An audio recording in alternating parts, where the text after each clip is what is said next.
right, let's go listen up. Now the seniors on this football team, the 15 that we have, this is the last time you get a chance to play on your home turf.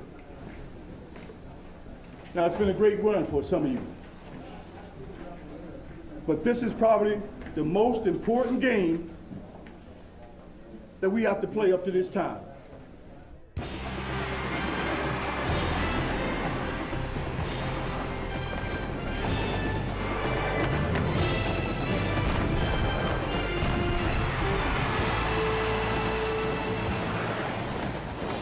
We're at A.W. Mumford Stadium as the Southern University Jaguars take the field for the SWAC matchup against the Panthers of Prairie View A&M University. Let's check out the Western Division standings of the Southwestern Athletic Conference. Prairie View on top. They are the only unbeaten team in SWAC play as far as SWAC conference play is concerned. Hello everyone, Charlie Neal, along with my partner Jay Walker, the former Howard University and NFL quarterback. And Jay, will the real Prairie View please stand up? And the reason I say that is if you go back to the decade of the 90s, there was an 8-year period in which Prairie View lost 80 games in a row. Over the last 3 years, they've only lost 5, and this year they have an opportunity to do something they've never done since 1964, and that's win a SWAC championship. And I think the biggest story is, how did we get here? How did that Prairie View get to the point now where they're on the cusp of having the ability to clinch their first outright SWAC championship? When Coach Henry Frazier took over the program, everybody thought he was crazy, but Henry Frazier. He single-handedly turned this program around, and during the Henry Frazier era, the Prairie View Panthers are not only competitive, they're close to becoming champions. They certainly are. And when you look at this game, you're talking about two premier quarterbacks in the Southwestern Athletic Conference. We start with K.J. Black, who was the 3-time Player of the Week in this Southwestern Athletic Conference this season. What K.J. Black has done is manage the football game for Coach Frazier's Panthers. 7 touchdowns, only 1 interception. Anytime you're a quarterback throwing over 70%, that means you're finding the open man. If he wins this football game today, he'll be single-handedly responsible for being the reason why the Panthers can celebrate a championship. And as far as Southern is concerned, they have a quarterback by the name of Brian Lee, who's the preseason Player of the Year. And Brian Lee is saying, hey, this is my house, this is my conference. You're the new kid on the block. I'm the seasoned veteran here. Brian Lee is the guy that makes this Jaguar offense go. They can only go as far as he can take them. Running the football and throwing the football, Brian Lee is the main player for Pete Richardson's Jaguar offensive unit. It's the last home game for Southern University this year. 15 seniors will be playing in front of the home crowd for the last time, and we'll be back with the opening kickoff from Baton Rouge in just a moment. And it's gotta be worth it.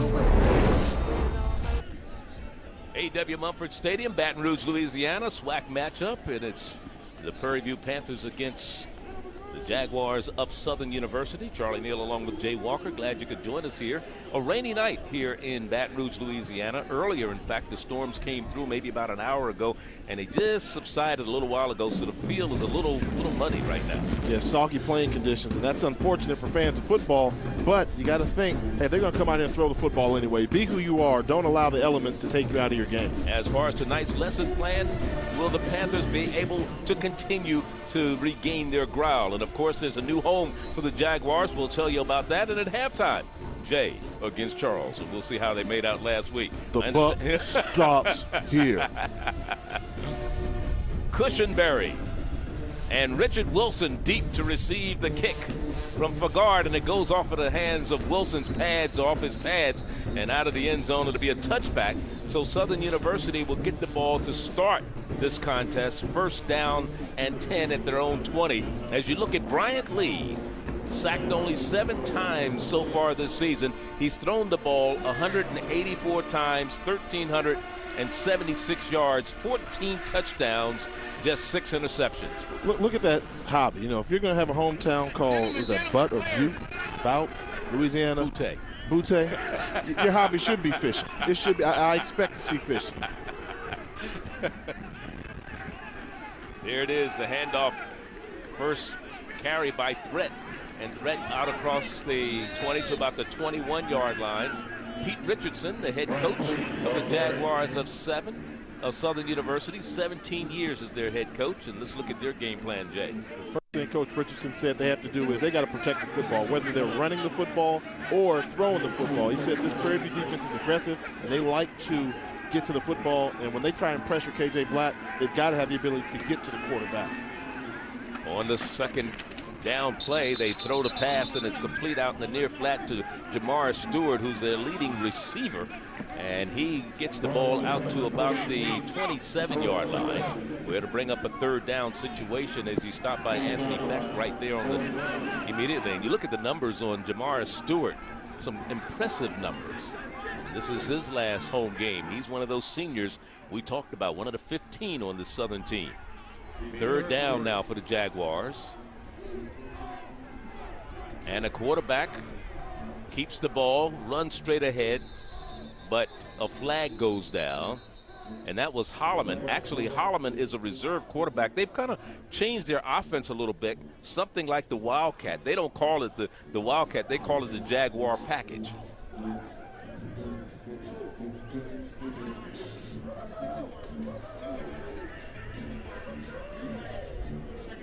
Yeah, and I like that name. You know, that's creative. Don't call it the Wildcat. If you're a Jaguar, then you have the Jaguar package. And they've come out with that. And that's this new kind of offensive set when you come in there and you really just try and run the football. And the unfortunate thing about it is you have to take out a great player, and Bryant Lee, when you want to go with that package. And you lose him behind the center in the threat of the passing game. But they've been able to run it with some success here in Baton Rouge. Ball placed back at the 16-yard line. We're talking about Holloman had a great game, 115 yards and 2 touchdowns a week ago against Fort Valley at homecoming here in Baton Rouge. He's beside his quarterback, Brian Lee, who steps back to pass. This one is complete. Somehow he's threaded that needle and got it in there, and I don't know how he got it in there, but it was a complete pass, but it'll bring up a 4th down. And coming up with the reception, Curry Allen, a senior out of St. Francisville, Louisiana. One of the reasons why Lee was able to get that ball in there is because he's got a very unorthodox release when he throws the football, but it's very quick and it's very effective for him. He's one of these passers that throws with a 3-quarter delivery, but he's got an extremely fast release throwing the football.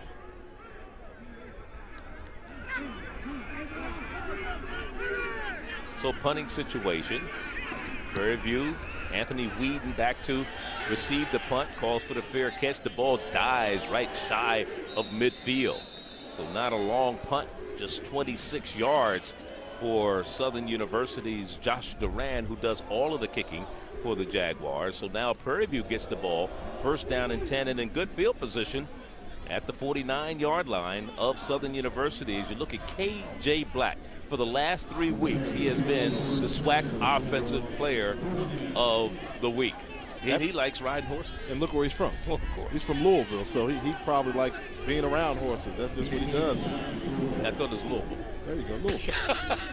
Louisville, Kentucky. All right. Transfer, though, and he's really made a great impact on this Prairie View program offensively. Donald Babers is beside his quarterback, who wants to pass on 1st down, in trouble. Now trying to set up a little screen to Babers, and there goes Babers down the sideline, unless he is caught before he gets it in the end zone. Let's see. Waiting for the spot, and the official says yes. He's in there, 49 yards on the little screen pass to Donald Babers, who is doing a great job as far as scoring it this year. Now, this is close. The key 2 things to look for. Are the linemen downfield? This is the screen that took a long time. And does he throw this ball behind the line of scrimmage? You see, number 74 is already down the field, so you got to make sure you throw that ball behind the line of scrimmage. Good presence, not getting too far away, ahead of themselves. Took their time and showed great patience on the screen. Brady Fagard, the junior out of Humboldt, Texas, to kick the point after. This one is up, and it is good. And on the first offensive possession, the first play of the game for Prairie View, they get on the board. 49-yard pass play, and Donald Babers takes it in for 6.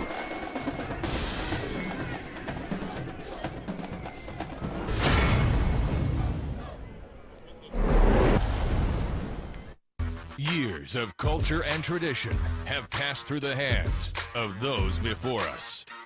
It is now our duty to honor the heritage given to us and uphold it for those next in line. We on top, never underrated. We on top, never underrated. We will take the field, and we will be tomorrow's legends. We are the Southwestern Athletic Conference. Batters.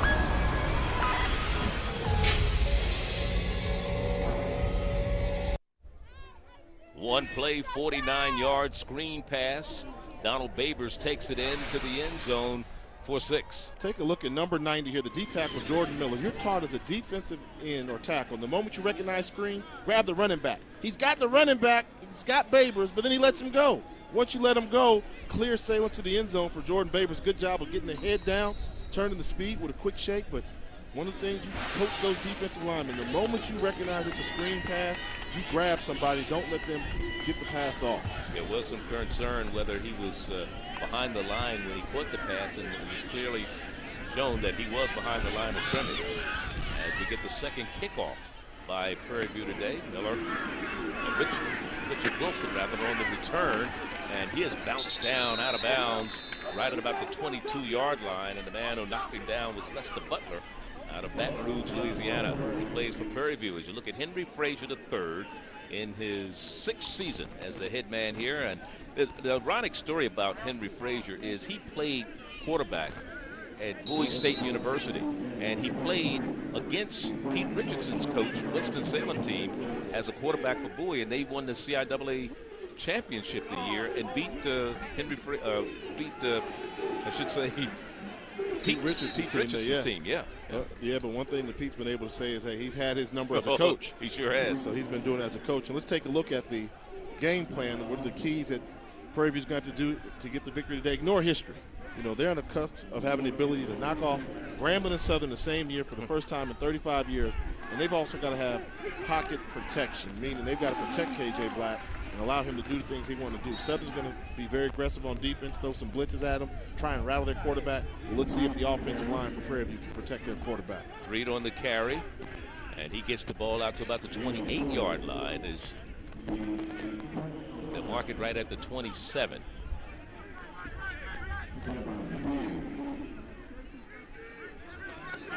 Actually, it is at the 28. Empty backfield for the quarterback lead.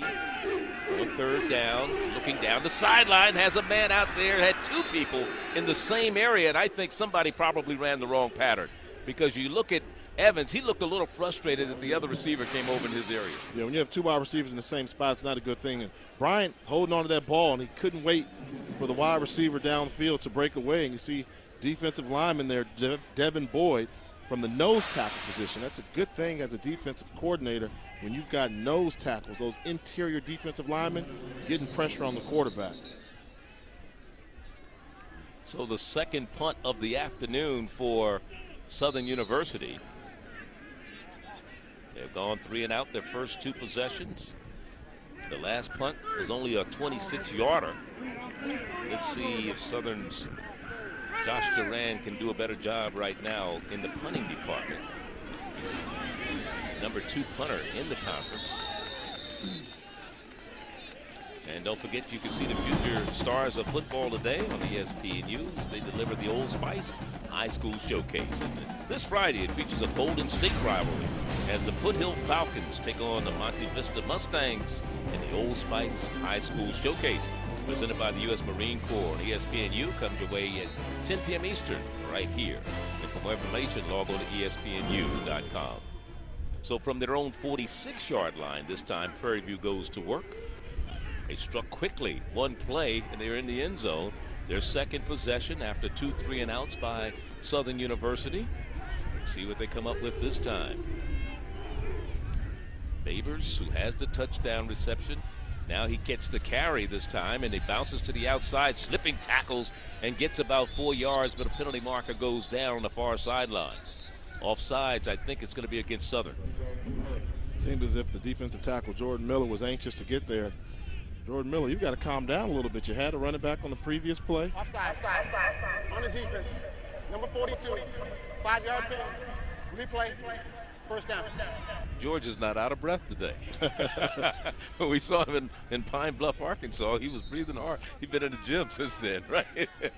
Now, one thing you cannot do is, and you're in this type of game, and let's put this out there. I mean, this is Southern University's season right now, this game here. You probably won't be able to win the SWAC conference with 2 losses. They need to knock off Prairie View And if you give Prairie View penalties and hurt yourself at home, you take the crowd out of it. So they've got to settle down and start playing football.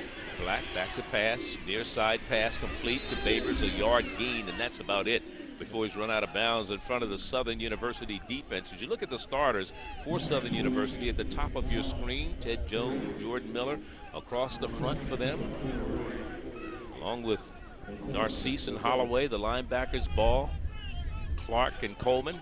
And, of course, a lot of seniors on that squad. One of them, number 92 there. That's Don Holloway. Last home game for the business major from Port Arthur, Texas.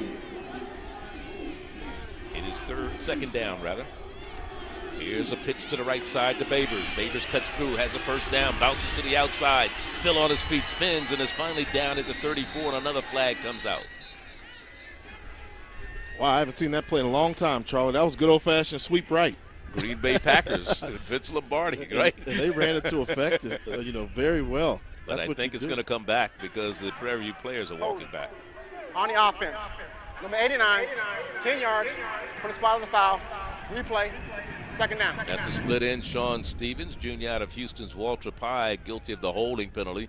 And he's only 5'9", 175 pounds, so he didn't have to hold anybody, did he? Well, got to hold on there, but that's something that you don't really see too often. Just getting back to basics. Just taking a look here, you see the holder, and they line them up in that split end position. And, hey, how do you get to the outside? Yep. Ooh. It is right there. That's where they called it. They called it late. They called it late, and it looked like he was holding one of the linebackers downfield. Meanwhile, it brings up a second down and 1.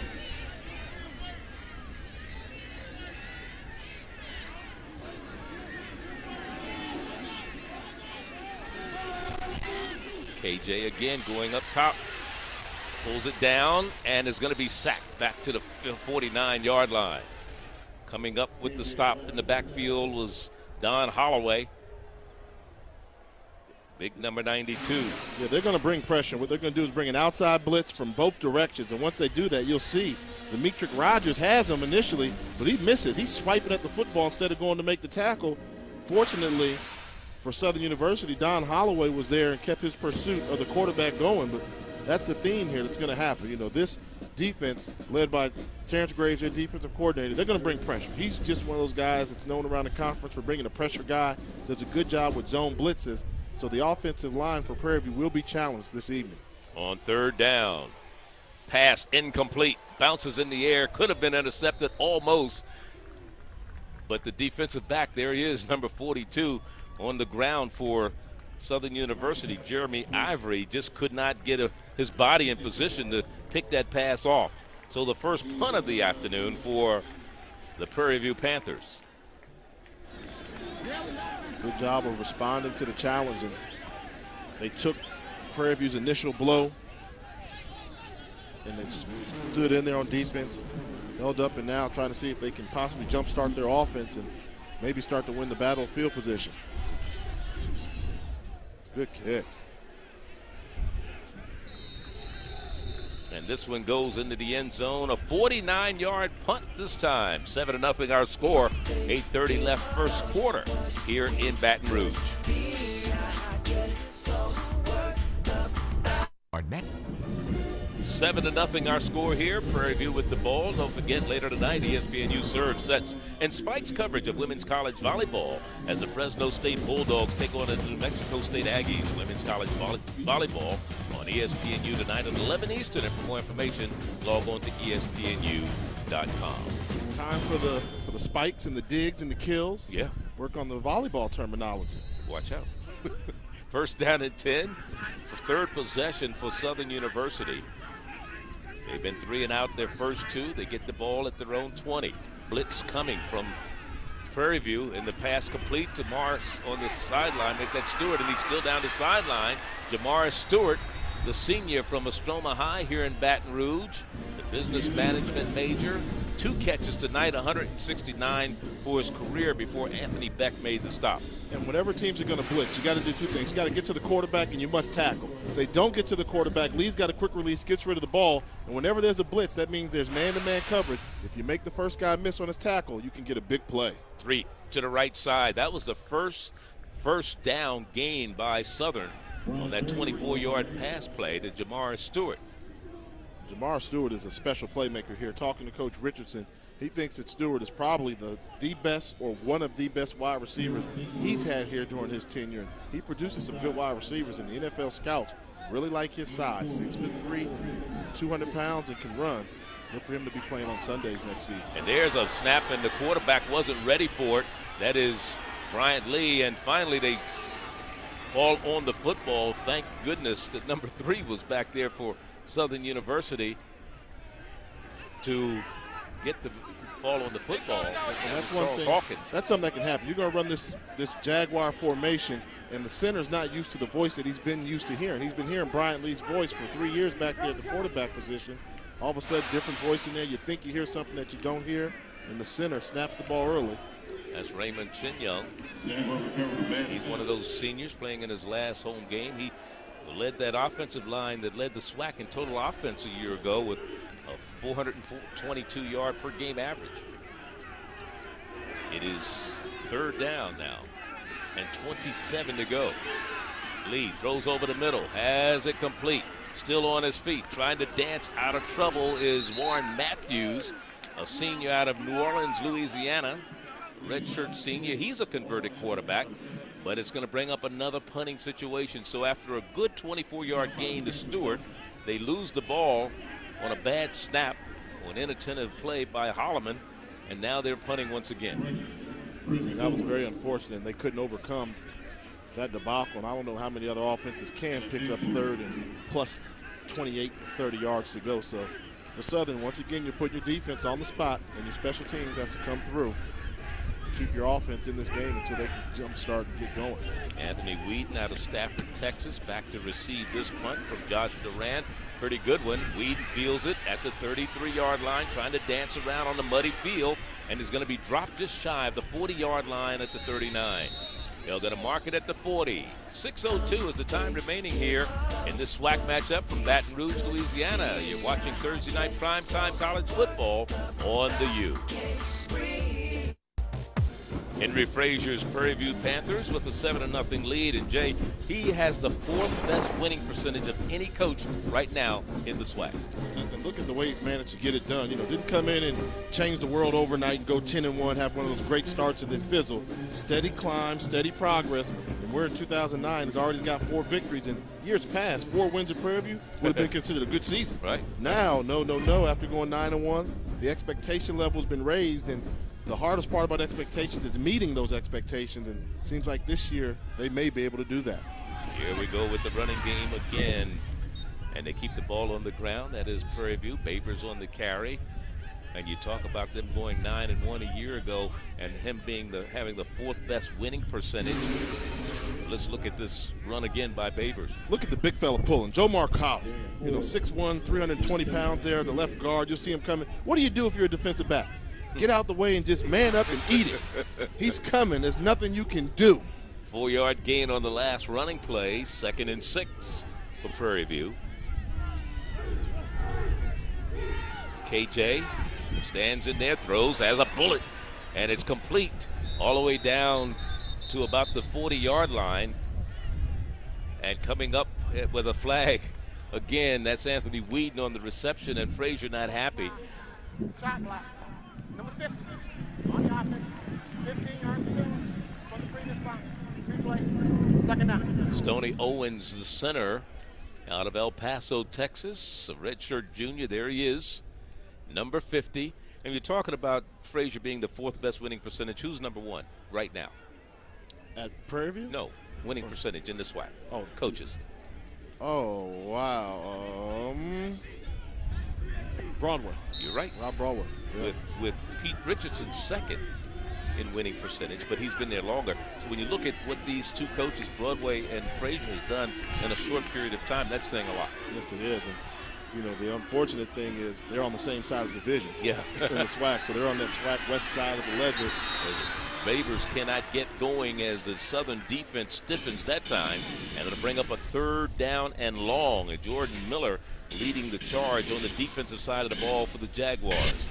One thing about these Jaguars, they had a certain swag. They're not believing the press clippings. They're going out there saying, well, if you guys are this good, you're going to have to earn it tonight. We don't think you're that good. I mean, that was the type of attitude I got from the Jaguars in their locker room. They felt like, yeah, everybody's falling in love with Prairie View, but they haven't beat us yet, and they're not going to beat us. So looks like they're coming to play tonight. 3rd and 25 for Prairie View. KJ on a delayed draw. Great call. And look at Babers. Look at him go. And he's got the first down across midfield at a 49. What a run by Minister Babers. 26 yards on the run. They tried to bring a run blitz. You'll see the middle linebacker for Southern blitz up the middle, Marcus Clark. Well, he guesses the wrong hole, and Babers is quick. And you see the moves there, and you just have to tackle. Although he's moving very fast, putting jukes on there, somebody's got to slow him down, and leg strength at the end of the run there to get the extra yardage needed for the first down. So they keep the drive alive on a 3rd and 25. He actually picked up 27 yards down to the 48-yard line of Southern University. Under 4 minutes to go in the first quarter. Again, it's Babers to the right side, and Babers still struggling. Gains about 6 on this play. And you see what they're doing. You know, they're coming out there and they're just muscling the football. I mean, you know, and some of the things that happen in the SWAC conference and the transformation is, it used to be a very pass-happy conference. But then you bring in a guy like Rod Broadway at Grambling. Then you bring in Henry Frazier down here at Texas Southern. All of a sudden they start to say, hey, we got to be able to push people around as well as throw the football. And I haven't seen a good running back so far in the SWAC like Don Babers in quite some time. Oh, yeah. Michael Jason in to replace him right now as a second back in the eye. And it goes to the young man that just checked in with the clean uniform, Jason, out of Booker T. Washington High in Houston. And he gets another first down for the Panthers. And that's old fast. You know, they ran the pulling guard trap to the right, picked up 6 yards, and they say, hey, if that's working, let's go ahead and run the same play to the left side, pick up 4 yards. When you've got an offense that can pick up first downs, running the ball, not with gadget plays, right at you, that means you've got a pretty good offensive unit. This young man that's in there in the second back in the eye, Jason, is averaging 3.4 yards a carry, and he's not going to get it this time because he is wrapped up immediately by the Jaguars defense. There's Clark along with Jones, all down there defensively. Number 87, Jones, there is a young man who was a converted tight end. He was a receiver a year ago. Now he's playing on the defensive side of the ball, and there we've called Don Holloway's name, number 92, a couple of times. And that's what you see now in football. You can take these big tight end / wide receivers and put them on there on the end and make them just rush ends. And their job is just to not let anything get outside of them and pursue quarterbacks with their speed. A loss on the last play. It'll be 2nd and 11. The quarterback stands in there, takes off and runs. KJ Black, and he's stopped at the 36-yard line. 53 there defensively to make the stop for Southern. That is Marcus Clark. Once again, they run a little stunt there where they stunt Jordan Miller around with Casey Narcix, the D tackle. They run a stunt game on the inside and have the ability to flush KJ Black out of the pocket. When teams start running stunts like that, means they normally just don't have the strength to get there with a pure bull rush. So they've got to play these games on the inside in order to create false pressure. Babers back in the lineup right now. KJ Black calling the signals. Play clock down to 7 seconds. It'll be 3rd and 9. Play action. Under pressure. Gets out of there. Steps back looking for somebody. Throws it. And it's going to be incomplete. He had also Babers coming across underneath. He didn't see him. And he threw it to a man who was downfield and is just a little short there for Sean Stevens. Look at number 53. That's Marcus Clark. He's coming right up the gut with the blitz. And, you know, we talked about Coach Graves. He's going to be very aggressive. He likes to get pressure on the quarterback. And, you know, that's frustrating. Is you make the right call, you get there, and you don't make the tackle. So to the Southern 36-yard line, that'll bring up a punting situation, the second of the day for Prairie View. Now, do we see a fake punt here? I doubt it. A little pooch pumped, trying to get it to go out of bounds, and it's going to be down right at about the 2-yard line. The 1-yard line is where they're going to mark it. And it's going to be a 34-yard punt. South Carolina State this week's Sheridan poll South Carolina State on top with Prairie View second after their win over Florida A&M, but then Albany State will get a chance to see this weekend when they take on number 9 Tuskegee. That should be a pretty good one, the number 1 and 2 teams in the SIAC. Yeah, that'll definitely be a showdown, but how impressive was that victory by South Carolina State? I mean, that Florida A&M team they beat is one of the best teams in black college football. I do believe Florida A&M should still have the opportunity to play in the postseason, but Coach Buddy Pugh has got the Bulldogs biting down there in Orangeburg. It certainly does, from their own 4s where they're going to mark the ball, and they keep it on the ground. 3 again on the carry for the Jaguars of Southern University. You know, their theme this year, Jay, for Southern University is from the Bluff to Birmingham. And so that's where they want to get to the SWAC championship. Look at number 79, just miss here. You can take a look at your offensive line there. It's not a good sign when your running back just walks by you. You know, so they got the big pulling tackle there. Adrian Banks is there and just missed him. Here's a pass completed in the near flat, and again, Stewart on the reception on the near side, and it's enough for the first down. They move the chains forward so they get out of the shadow of their own end zone. And that's big. You know, right now in a game like this, still a close contest, 7-0. Help out your defense. Don't keep them on the field too long. Pick up a first down so you can at least try and get back in this with the battlefield position. We may not get another playoff before this quarter comes to an end. That's plenty of time. This is Southern University. It's where Ben Jobe used to coach. Remember the basketball coach? Shoot that ball. I know him very well. Don't take longer than 8 seconds to get a shot off. And they do get the run to the left side, the threat. And 3 goes left, and he loses yards. But the only touchdown of this ball game belongs to Prairie View, and it was the first play for them. Here he goes, 49 yards. Babers into the end zone off the little screen pass. And that's the way we stand after 1 in Baton Rouge.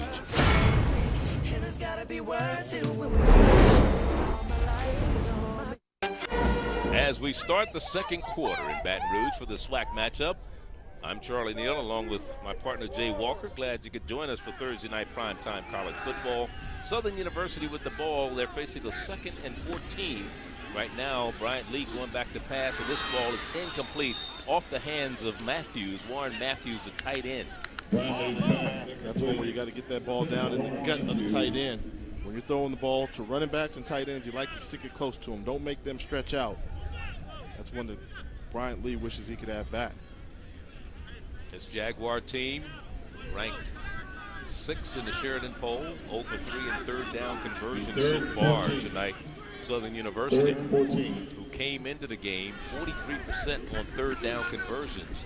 Lee again going back, trying to throw to the near side, has a incomplete, in and out of the hands of the intended receiver, and that was Stewart. Even if he'd have held on, he would have been about 2 or 3 yards shy of a first down because the ball came down to him at the 35. He needed to get to the 37. Yeah, you'll see Stewart try to get his hands underneath there, but everything working against him. One, you got a slippery field, and all your momentum and your feet go out from underneath your low throw.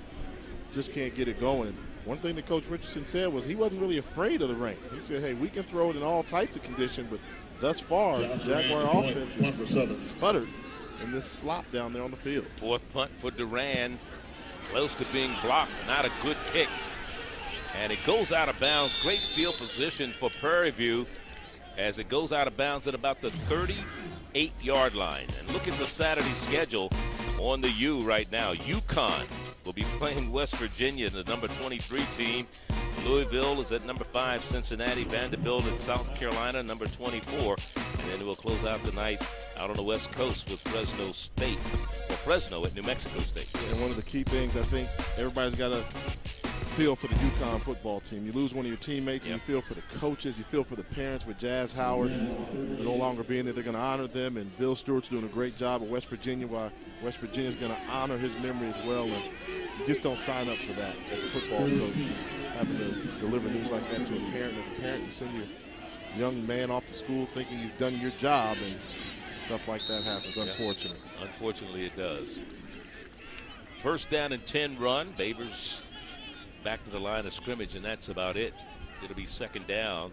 The Southern defense is really stiffened. I mean, they got burned on the first play from scrimmage by since that time. They have not given up any real big plays. Yeah, when you talk to them, they feel like they have a very good defense. They're just young, and they're young where you really can't afford to be, and that's in the secondary. their starting free safety, Jason House, who leads the team in interceptions. He was playing wide receiver last year, so this is his first season playing safety. Then they got a freshman cornerback and a sophomore cornerback. They're just very young, but they're very athletic. Babers reverses his field, but he's not going to get away from big number 95 there, and that's Casey Narcisse. Narcisse, redshirt freshman from St. James, Louisiana, who started his college career at Louisiana Monroe. Has had some shoulder and knee problems this season, but came up with a big stop that time. So to bring up 3rd and 7. Good third down opportunity here. And one thing that we touched on a little bit in the open is, you and I, we kind of feel like whoever wins this football game, the winning quarterback will probably be the offensive player of the year in the SWAC conference. No question. Of course, Brian Lee was on the Walter Payton watch as the FCS Offensive Player of the Year. And rightfully so. There's a pass complete on the far sideline and good for a first down to Brandon Bell. Brandon Bell, a junior out of Pompano, was at 82 rather than 80. Correction there on the reception for good for a Panther first down. Prairie View. Sazi Edia. And what you'll see there, that's where we talk about the inexperience of not knowing where you are on the football field. If you got to know down and distance as a cornerback. Timothy Berry there took 2 extra steps backwards when the receiver clearly stopped running the route, and that's what enabled the Panthers to pick up the first down. So it's 1st and 10 at the 25 of Southern University. Another running back in there. Again, it's Michael Jason, who we've seen run the ball a couple of times, and he gets about 5 yards. So now knocking on the door in the red zone of the Panthers of Prairie View, who rank 2nd in the conference in red zone offense at 79%. 13 touchdowns so far this year in the red zone. Yeah, they're controlling the line of scrimmage right now, picking up 5 yards on first down running. And talk about Michael Jason, this is a guy that only averages 3.5 yards per carry. So if he starts running for 5 yards a pop, that lets you know that the offensive line is getting the job done. I said 13. It's 12. They have 6 rushing touchdowns in the red zone and 6 passing touchdowns. Balance. Little play action, little twist of the shoulder to the opposite side. They were trying to get it out there. Again to Osaze Edia. Threw that ball there, threw it down into the bayou, Lake Southern, which developed. There was a, give credit to these Jaguar fans. I mean, there were tornado warnings up until kickoff, and they still braved the elements and decided they were going to be here to support their Jaguar team. And I've been very impressed with Baton Rouge as a college football town. Not only LSU, but Southern University. They live and die Jaguar football. No question. Around this neck of the woods. Last home game, the next 4 games will be on the road. Empty backfield. KJ Black wants to take off and run, trying to get to the corner. Flag goes down and maybe holding. That was a 3rd down play. He had to get to the 15-yard line. He stopped at about the 17. It looked like it was in the vicinity of holding because he had a player out there in front of him. Holding on the offense. Number 1, 10 yards from the previous spot. Replay, 3rd down. Now, would you replay the 3rd down there, or would you make them kick it, or make it a 4th down? Because of the conditions of the field, I would want them to kick it from as far back as possible. Okay. So holding is not one like an offsides where it's 5 yards. Take the full 10 yards and move them backwards, and then that way you can basically, if you can stop them right now on this pass attempt, odds of them really kicking a 40-plus yard field goal in these conditions are not good. Well, they had a 3rd down and 25 and converted a 3rd and 27. I'd be wary of the draw play, though. I'd be wary of the draw play, but typically you don't see a lot of teams running draw plays with 2 guys in the backfield. And now timeout's being called by the quarterback, KJ Black, because the play clock was running down on him. They weren't ready. 11:08 to go. We talked about this being the last home game for Southern University. They'll play in Mobile, Alabama. They'll play in Pine Bluff, Arkansas. They'll play in Lorman, Mississippi. I know they've got at least one more game in the state of Louisiana. I know what that is. And that is the Bayou Classic. Everybody knows there's at least one game left in the state of Louisiana. Right. Don't forget you can see the future stars of football today as ESPNU delivers the Old Spice High School Showcase. It's Friday, and it features a Golden State rivalry as the Foothill Falcons take on the Monte Vista Mustangs. It's the Old Spice High School Showcase, and it's presented by the U.S. Marine Corps. And it comes your way on ESPNU Friday at 10 Eastern. And one thing about high schools in California, you should be able to find a quarterback. And, oh, there he is, Brett Nottingham, going to UCLA. You know, one of the things, that's a good opportunity there. Great job of recruiting by Rick Neuheisel trying to get the Bruins back. And I'm like old school. I think a school like UCLA and USC, they should keep quarterbacks. The fact that they're struggling at the quarterback position is shocking to me. Yeah. I said that they're going to play Alcorn at Alcorn. They're actually going to play Texas Southern in Houston. They're going to play down in Mobile against Alabama State. And then, of course, they play in Pine Bluff against Arkansas Pine Bluff. And they play the Bayou Classic at New Orleans. Look at this. This is what you can't have. Delay. He just called a timeout to keep from getting a delay of game penalty, and they come out of the timeout, which they used unnecessarily. Now they may as well take it to penalty. They might as well have the first time around, and that's just something you cannot allow to happen. But unfortunately, we've seen it happen a couple times this season where coach calls a timeout, comes out, gets a delayed penalty anyway. Second, 2 of 4, I should say, on third down conversions. 3rd and 20 for Prairie View. KJ in trouble, and he is going to be sacked. That is the second sack of the day. Coming up with it is Jordan Miller, the sack master for the Jaguars of Southern University. That's his 4th sack of the year. Jordan Miller's been very active in this football game. You can tell he wanted to play and beat his man one-on-one. That's just how you do it right there. The center wants to block you. Every good defensive tackle thinks a center cannot block him one-on-one. In that case there, Jordan Miller versus Stoney Owens head up. Jordan Miller got the best of him. Jordan Miller coming with a vengeance out of Upper Marlboro, Maryland, with the Largo High there. And here's the punt by Prairie View. It's going to bounce down and die right at about the 10-yard line. That's where Southern will go to work when we come back. 10:19 left, first half. This is Perrin Keys of the Baton Rouge Advocate. Local Beat is coming up next.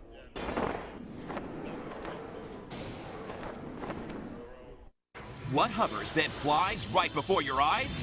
It's the Switchblade from Airhawks, the revolutionary stunt flyer with 2 flight modes. The Switchblade is the first plane to rise straight up like a helicopter, then at the push of a button transform in midair to fly like a supersonic jet. Just launch your Switchblade and press the morph button to go from hover mode to insane stunt plane.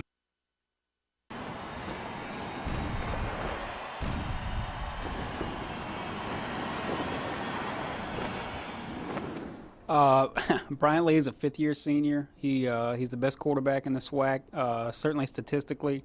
He has been for the last several years. He's got a very, very strange delivery. It's almost three-quarter, almost sidearm, really, kind of like Bernie Kosar or Vince Young or somebody like that. But he gets it on the money most of the time. He has struggled the last couple of weeks, and he had a situation like this last year where he actually had to be pulled in a couple of games. So you probably want to look to see if he's on the money. Perrin Keys, one of the beat writers here who covers Southern University's football team. They do a great job with the Advocate of covering the local sports teams. Of course, LSU right down the street is Southern University, one of the best runs of the day. They get the ball out across the 15 to about the 18-yard line. And Bryant Lee, he was talking about the quarterback for Southern University. They do give them a lot of publicity here. Oh, they do. I mean, you're very popular, one of the second, third most popular guy in town if you're the starting quarterback for Southern University. And good information there from Perrin. Let us know, we didn't really figure out. Coaches give us coach talk. We didn't know that Bryant Lee had a little short hook. If he doesn't get things going early, that they will put him on the bench. So that's good to know. That's that inside scoop. You got to live in the city to kind of feel and observe. Here's the quarterback Lee deciding to keep it, trying to get to the first down marker, and should have it right there at the 20-yard line. And this would be the second first down for Southern. Will make it the 3rd first down for Southern should they be successful on this one. They've struggled. They have not been past the 29-yard line all day long. Yeah, and that's been a good job by the special teams unit of Prairie View A&M to go along with a good defensive effort as well. And kind of go back on one of the points for Bryant Lee where you heard say He's the best quarterback in the SWAC conference. I like how he said statistically he is. And as you look at the stats, Brian Lee is climbing up the passing record book of Southern University. Last week at homecoming became the school's all-time leader in touchdown passes and passed up who many people feel the best quarterback here might have been, and that was Eric Ramp. Oh, they had some good quarterbacks here, yeah. Well, you know, you look at his high school. He's from Butte, Louisiana at Hanville High. He played against Ryan Perlew in high school. Of course, he's played against some pretty good quarterbacks. So Bobby Reed at Texas Southern. And then, of course, tonight he's going against K.J. Black. So it doesn't get any easier for him. Brian Lee swings the pass out to Holloman on the near side. Holloman still on his feet and gets the first down. And that was a first down play. Let's go to the studio. Lowell Galindo has an update. Lowell. Charlie, thank you so much. Out in the ACC, North Carolina, switching things up to open up the game against Florida State. Bobby Rome, great catch by Greg Little. Little would later score to make it Carolina 7-0. Both teams looking for their first conference win as Holloman gets the call and a flag goes down on the near sideline. That North Carolina, that update starting to find a little offense. Where's their offense been all season long? They had a defense that was doing a fantastic job. And what's happening with Florida State? Woo! Very sensitive subject. If they lose that one. On the offense, number 11, 10 yards from the previous block. Replay, second down. Getting out of breath again. Warren Matthews on the hole. George losing his breath again, and the ball is going to be marked all the way back to the 15-yard line. Would it be? It should be. Does that be second down? Yeah, it'll be second and about 15. This time, Lee rolls to the right, throws, has it complete. One man open, a 5-yard gain on the far sideline. And coming up with the reception is Isaiah Nelson, the redshirt junior from Baton Rouge. It's a good call. Catch. Half roll. If they're going to bring that blitz to the outside, from the outside, you just kind of, you've got a half roll call where you're running away from the blitz, and that's a good call there. Get the completion out there. Quarterback doesn't come close to getting hit, so good game plan. Third down, 10 yards to go. Southern 0 for 4 in third downs today. Out in the flat, wide open, nobody there. Let's see if he can get it to the first down. Short, oh, wow. Hill short. That's Quentin Evans on the reception, his 9th catch of the year, and he needed to get to the 30. He stopped at the 29. It'll be 4th down. And the thing about it, LaQuentin, they're going to hit you anyway. So don't stop. At the end of that run, watch him slow down and gear down and prepare for the hit. He's going to be on the bottom of your screen. He's not going to do anything but just turn around and look for the football. He gets the football and watch him get ready for the blow. Don't do that. Right. Give up your body. You saw him. Leap. Dive at their ankles. Do everything, but don't sit there and observe the blow when you need that extra yard to keep the drive alive. And again, they still have not crossed the 29-yard line. That's what it was. He was on the 29. They can't cross the 29-yard line. It's like an invisible fence that you put in the yard for the dog, right? Here's the punt. Whedon fields it at the 26-yard line. Coming back up the field to the 33-yard line. That's where Prairie View will go to work, a 46-yard punt. Back here to Baton Rouge. 7:17, the time remaining before halftime. Southern still has not gotten any offense going, and they trail 7-0. Bob, my office now. There's nothing. We're in Baton Rouge, the capital city of the state of Louisiana, about 90 miles. That is the tallest Capitol building I've seen. And I go looking at state capitals. That state capitol is huge. It's like 30 stories.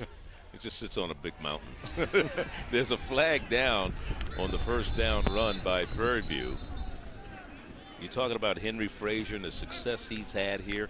He has the best record of the last 7 coaches combined. Wow. At Prairie View.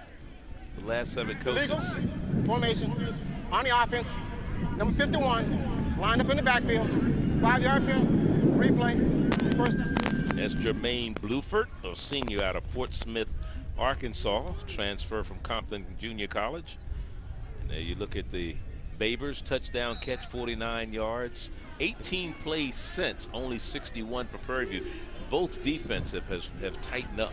And that's why if you're Prairie View, don't get comfortable with this lead because this is a quick strike offense. And if Southern University gets it going, and they're going to score in bunches. So offensively right now for Prairie View, you need to get back to that offensive rhythm you had earlier and find a way to put some points on the board.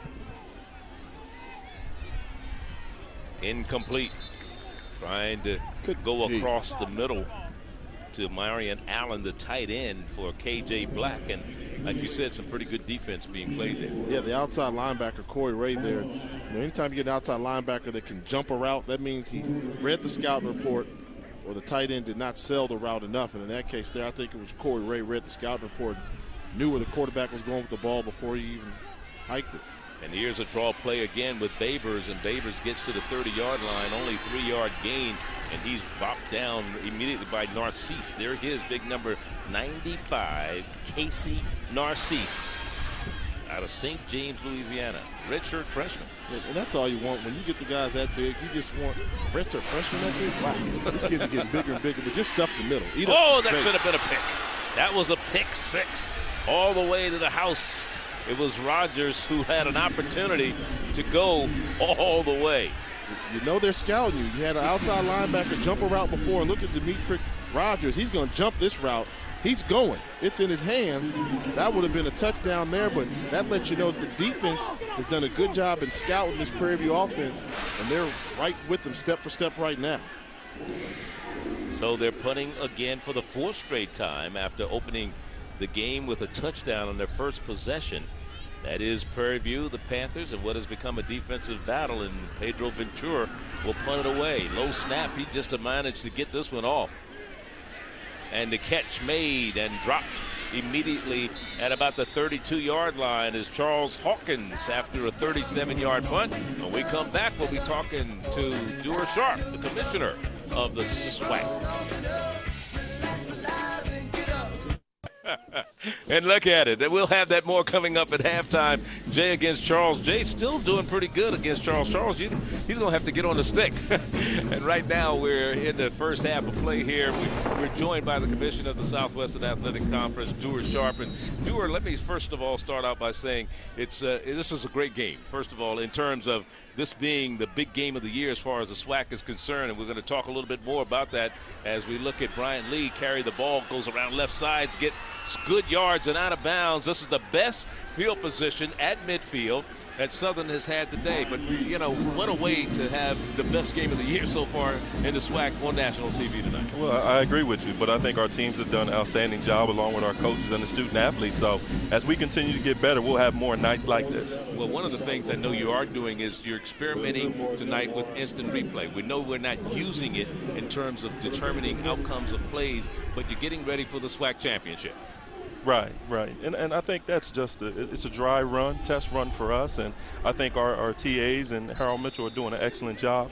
And, again, it's something that we need for the SWAC championship. When you have a game of that importance, you want to make sure we're making the best plays, best calls on the field. And there's a shot of the replay booth and the officials in there doing what they do best. And, you know, it's a costly, though, proposition.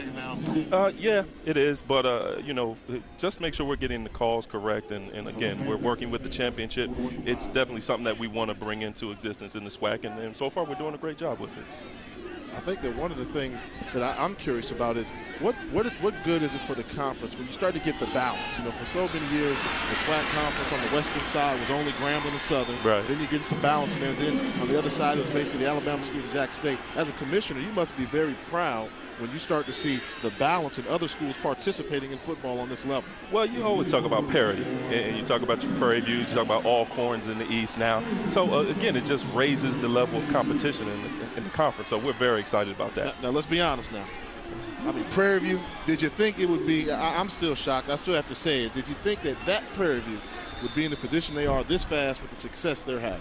I did because Coach Frazier came in the same year as I did. So you had a chance to watch it and then him start to recruit his own type of player. And then just the support from, you know, President Wright and to Fred Washington, the athletic director. And I think they've done an excellent job. Can you imagine, as a commissioner, I know you must say, can you imagine how many folks that Prairie View will bring from Texas to Birmingham in December? Oh, I'm hoping so. You know, December 12th, road to the SWAC championship, and we're excited about it. The city of Birmingham is excited, and we have a lot of things in store throughout the weekend for everybody who's going to attend. Should be a great one. And here we go, Southern University, as Holloman carried the last time, doing a pretty good job. This drive started at their own 36-yard line. This is the best field position that Southern has enjoyed all night long. First time across midfield. It's almost as if the Southern folks are saying, hey, don't go getting those tickets from Houston to Birmingham just yet. You still got to come deal with the Jaguar. And now you see the quarterback, Brian Lee, standing behind with an empty backfield as center, taking it from the shotgun, throwing it upstairs, and this one is incomplete. Over the hands and a little bit too big for Jamar Stewart. Let's look at it once again. There's the man who came into the game with 47 receptions to lead the conference. And this is an element drop. If it's dry, I really do believe that Stewart goes up and makes that catch, even though he fully extended. But when you've got wet conditions, those gloves are a little wet, they become slick. The fingertips on gloves get wet. You got to catch that ball in your palm. So that's one where you blame on the elements because the quarterback lost his throw. The ball sailed on him, and Stewart wasn't able to go there and help out his quarterback. And of course, there's some other sports going on here this weekend. There's Stewart on the far sideline, and it's good for a first down. So Stewart with another catch tonight. That is his 4th reception of the evening. He came in with 47 and was ranked 3rd in the nation in receptions. And what you're seeing right now is Prairie View A&M playing a lot of very soft coverage. Commissioner Sharp, you're a football guy. You know when you start playing that cover 3, you can only drop back so far before you got to realize, hey, the guy's running hitch routes on. That's true, but I leave that up to you, Jay. You know, you're the expert. I'll let you handle it. There's Threet on the carry, and Threet gets the ball down to the 15-yard line. And we look at Brian Lee and what he's doing right now. He struggled the last 2 games, and especially last week in the first half against Fort Valley, but then came on with a vengeance in the second half. I think what we talked about earlier was because Prairie View didn't put more points on the board, when this Jaguar offense gets hot, they can put points on the board in bunches. And look how quickly the Jaguar faithful got into this game. Right now they're into it, the crowd's going. So Prairie View's found themselves in a tough contest they could have put away earlier. Threet, and he's down to the goal line. Did they call it a touchdown? No. They're going to say he's down at the 1. So it'll be 1st and goal for the Jaguars at the 1 of Prairie View. What a drive that started at their own 32. Look, right up the middle, up the gut. They do some pulling guards there, run a trap there. Just good hard running downfield, trying to get to the goal line. The Jaguars are on the prowl. And the quarterback takes it in. He gets some help from his friends. It's a touchdown for Bryant Lee, but a flag goes down. Maybe offsides. Offside. No defense. 95. Still will be declined. Touchdown. So decline the touchdown. The Jaguars an extra point away from tying this game up with 2:20 to go before halftime. A 10-play, 68-yard drive. And now here's Josh Duran on for a point after. He is 24 of 29 and PATs so far this season. This one is good, and we're all tied at 7 apiece with 2:20 to go. Now, Commissioner, you know, my first trip to Baton Rouge, thoroughly impressive. It's got to make you proud to be the commissioner of a conference that has the Mumford Fieldhouse. I mean, that is a state-of-the-art facility, which is just unbelievable. Exactly. I think when I walked in today, I was shocked. I mean, from the weight room to the locker room, it's an excellent facility. But again, you know, Chancellor Lamote has seen the vision, and that's one of the things he had to get built. So they've done an excellent job. Greg LaFleur, the athletic director, and Coach Pete Richardson. So again, throughout the SWAC, we're just hoping that a lot of the other presidents and chancellors kind of look at that and say, hey, we need to upgrade our facilities also. That facility is spectacular. You know, let's and they not just limit moved in there in September, right? Yeah, it's not a good black college facility. That's a good college football facility that is second to none that I've been around. It really does good things for the conference, and it should help. And you know, we were joking off the record. How long until Grandma starts working on their plans? Yeah, there are people sitting up there watching, I don't know. And they're waving at us. They're enjoying the festivities out of the rain or the elements, and they're dry. But actually, the rain stopped just in time. If it hadn't rained today, if the sun had been out like it was yesterday, we wouldn't have been able to get anybody in here. Oh, I agree. It would have been totally packed. Probably people still would be coming in right now. Right. 2:20 to go before halftime. Bryant Lee with his 3rd rushing touchdown this year, and the game is all tied at 7 apiece. Remember, in case you just joined us, the first play of the game for Prairie View, they went 49 yards on a screen play and were leading 7-0. But since that time, the Southern University defense has stiffened, have not allowed Prairie View to get loose, and they've been punting ever since. So they're going to put the ball on the tee and hold it for Josh Duran to kick it off.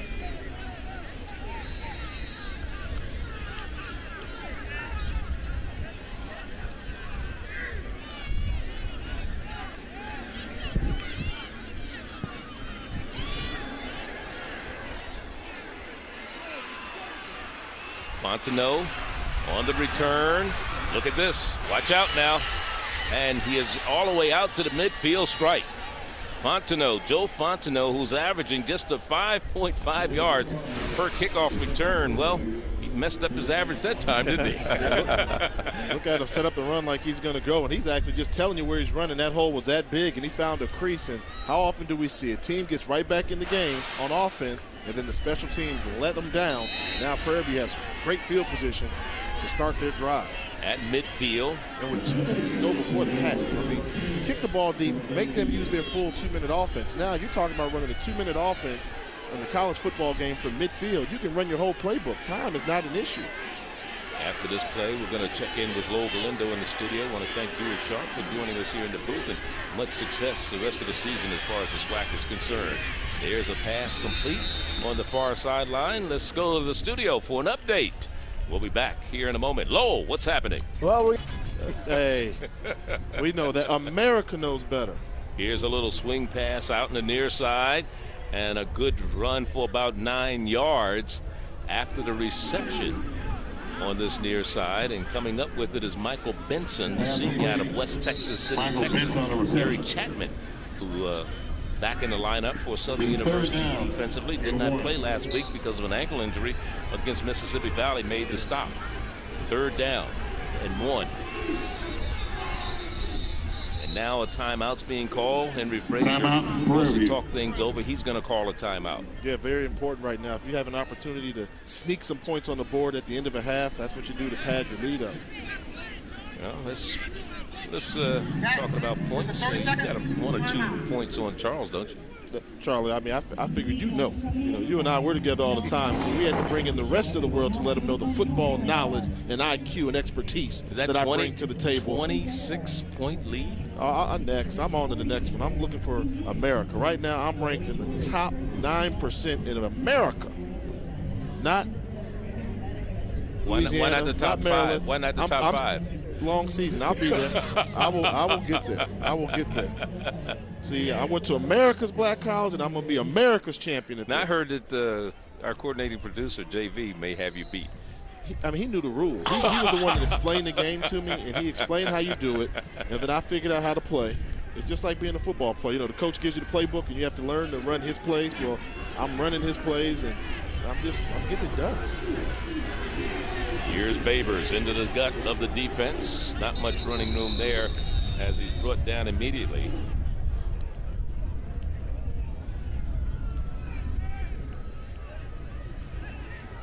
Marcus Clark there, number 55 on the defense.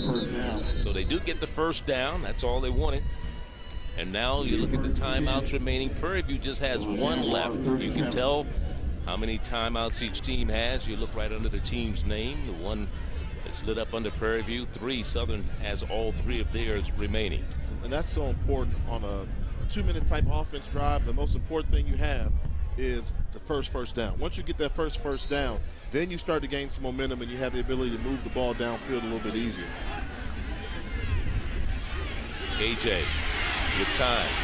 Throws down the sideline, has it complete into the middle of the field, down inside the 25, the 20, 15, and out of bounds to stop the clock at about the 12-yard line is where they're going to mark it. Osaze Edia with a 25-yard reception. And this is why coaches always love mobile quarterbacks. Those that when the play isn't there initially have the ability to buy more time with their mobility, move around in the pocket, allow wide receivers more opportunities to break away from their defender and get open there. That's a great play by KJ Black.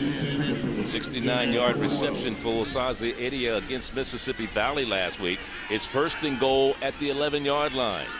Pass into the end zone, blocked and knocked away. It was in and out of the hands of the receiver down there.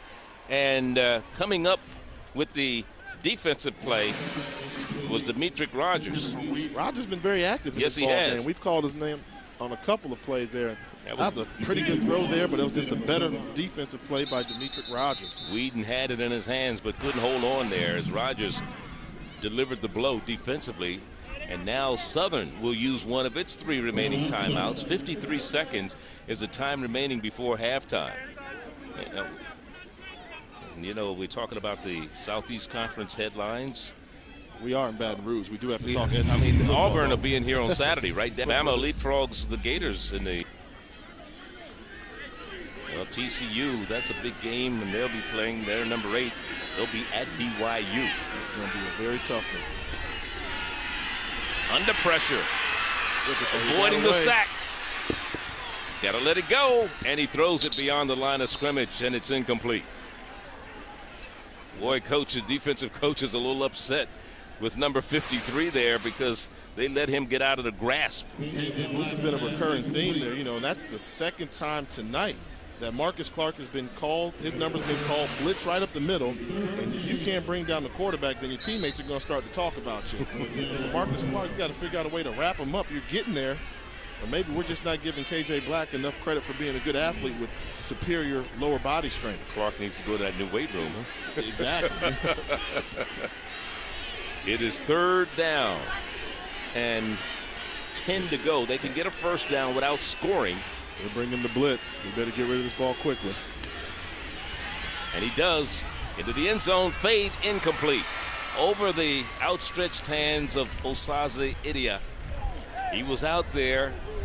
It'll bring up a 4th down. Let's see if they bring on the field goal unit. Henry Frazier said, let's get away with something out of this. Be a 29-yard field goal. This type of condition, don't take any field goal or PAT, point after touchdown attempt for granted. But his longest this year, this Brad Brady for guard, who is back to attempt this field goal of 29 yards. He's 4 of 5. His longest was a 39-yarder against Mississippi Valley. He missed a 27-yarder. He only missed against Alabama State. This one from 29 yards out, and it is good. So 10-0. Or 10-7 is our score. They put 10 points on the board, 3 more, with 33 seconds to go.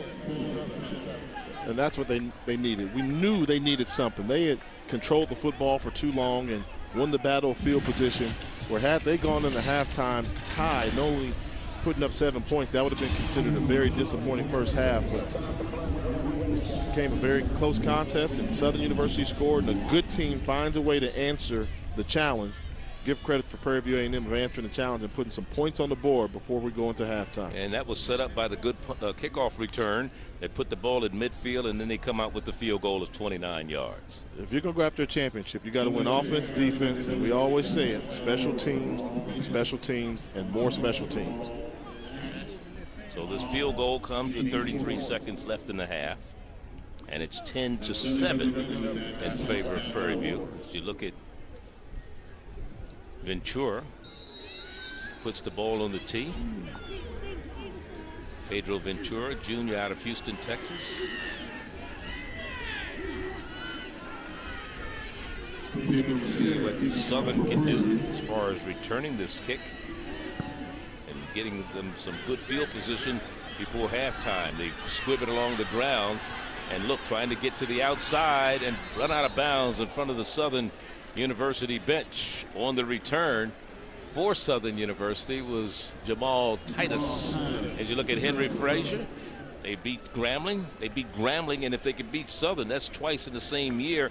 Last time they did that was 1964, the year they went 9-0 and won the SWAC title. And of those, we know that Grambling is a measuring stick game for this program, always has been, and that's why the expectations are high. But when they took on New Mexico, they played very well. They only lost by New 3 Mexico. points. They were there with them and could have won that game. So that's when Coach Frazier knew, I've got a really special football team, even though they lost their quarterback from the season before. But KJ Black has stepped up and played tremendously. So this Prairie View team is rolling. This pass caught on the near side and out of bounds is Stewart. Mars Stewart with another catch, his 5th of the day. They are respecting the physical ability of Jamar Stewart tremendously. I mean, every time they come out, whether it's a first down, second down, third down, he's always getting soft coverage because he's such a physical wide receiver that they're afraid to come press him. Jamar Stewart with 5 catches, 11-yard gain on the last one is a first down, and the flags go out. We're going to get a false start against Southern University. Fire to the snap. False start. Number 78 on the offense. 5-yard penalty. Replay. First down. Almanza was the man who moved. As you look at Southern offense, averaging 37 points per contest. They were the #1 team in the conference in terms of scoring offense against the defense of Prairie View. This one long and outside, overthrown, a little bit too high for Stewart that time. They have completed passes, that is Bryant Lee, to 6 different receivers, but the big receiver has been Jamar Stewart there. He's caught 5 passes tonight. And he goes to Stewart often. And right now, sometimes it seems like they're playing a little bit too much two-man football. You know, it's Lee and Stewart. They're looking at the rest of the receivers are just almost decoys. Sometimes that works, but other times you can't stay locked in on one wide receiver. Second down, 10. Wants to go long this time. He decides to take off and run, trying to get out of bounds to stop the clock, and does. Inside the 40 at about the 39-yard line is where to be marked. Talked about Lee wanting to go long and looking long. Well, when he came out, I mean, Stewart was on the left side. Look at his head. The whole time it's over there, focus on Jamar Stewart. And when Stewart wasn't open, then he decided to run. You just can't go back and read coverages like that and be effective. So now on 3rd down, it's a 3rd and 6. Empty backfield. Again, some running room in front of the quarterback, who gets out of bounds and gets the first down at the 30-yard line. But the half is over. The half is over. I think the Southern people are saying there should be some time left on the clock, but let's see. They may put. No, they're saying it's halftime. So the clock went down to 0, and as they go to the locker room, it's a 10-7 ball game, and the band will be coming out to do their thing, the marching jukebox band from Southern. Let's go to Lowell Galindo and Charles Arbuckle in the studio. Football coming up. We got Prairie View A&M, Southern at the half. We need a U, but the music's still good.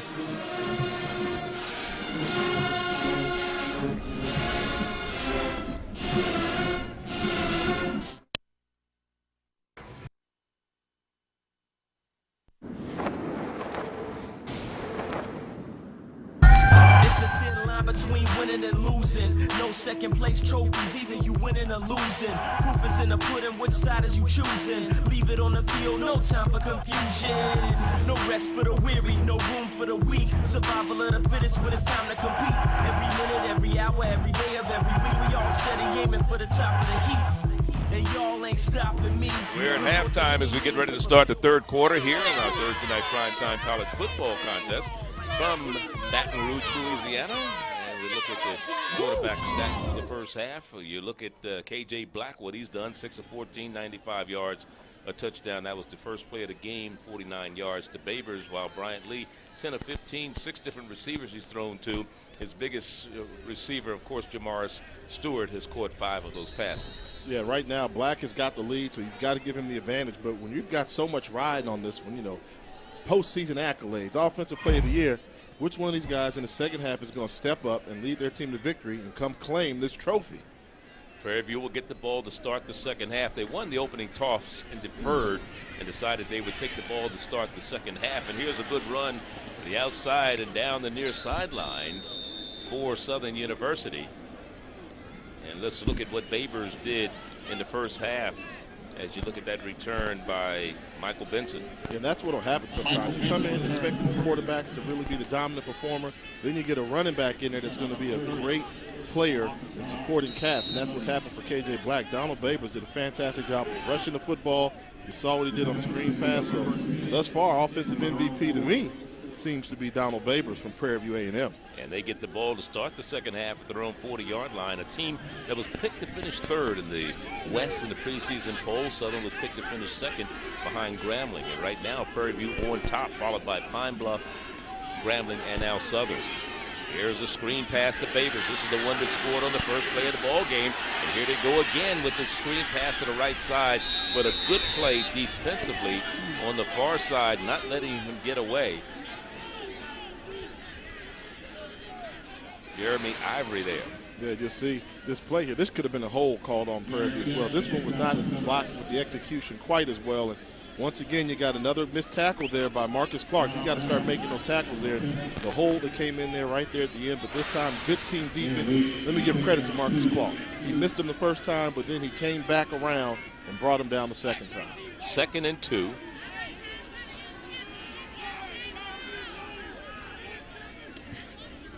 Option.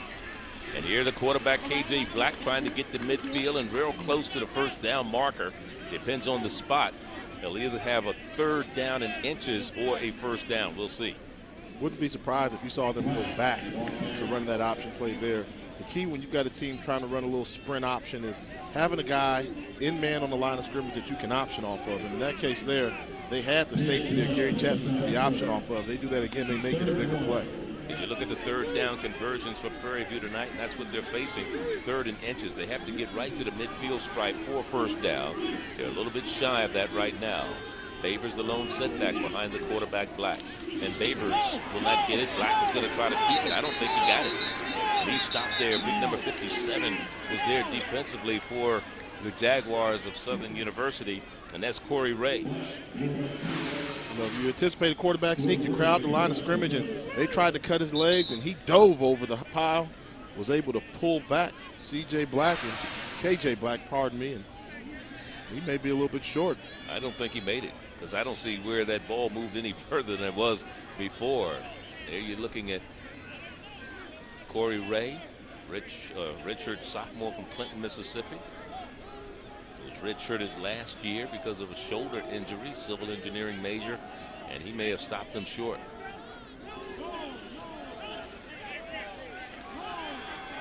They didn't get it. Bring up a 4th down. Now let's see if they're going to go for it. They're 1-on-1 on 4th down conversions today. That is Prairie View. Now make that 0 for. They have not attempted a 4th down. That was Southern that was 1 for 1 and 4th down conversions. For Prairie View, this would be their first attempt if they go for it. It looks like Henry Frazier is going to do it. You got a championship ride on the line. You're on the visitor's home turf. You can't get 3 inches, and you don't deserve to win. 6 of 10 so far this season in 4th downs. They're going to work out of the shotgun. Boy, they're going to give themselves a lot of room. Maybe they're hoping they jump off sides. Long count. That's what they're looking for, but yet, instead of that, there was an offensive movement. We're going to have a 5-yard penalty against Prairie View. Wow. You can't do that. And one of the keys. To the snap. False start. Number 66 on the offense. 5-yard penalty. Replay. 4th down. Jesse Jones moved. And one of the things you knew something was going on. If you're on the road, you don't come out and the offensive line was trying to work the crowd up, get loud, get loud, get loud. And that just doesn't work. That lets the defense know, well, hey, you guys probably aren't going to snap the ball because you guys have to hear the snap count. We don't. We react off of what the offense does. So Prairie View's Pedro Ventura will punt it away.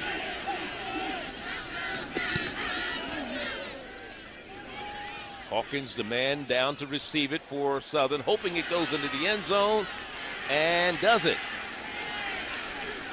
Maybe not. They may have saved it right at the maybe 2-yard line.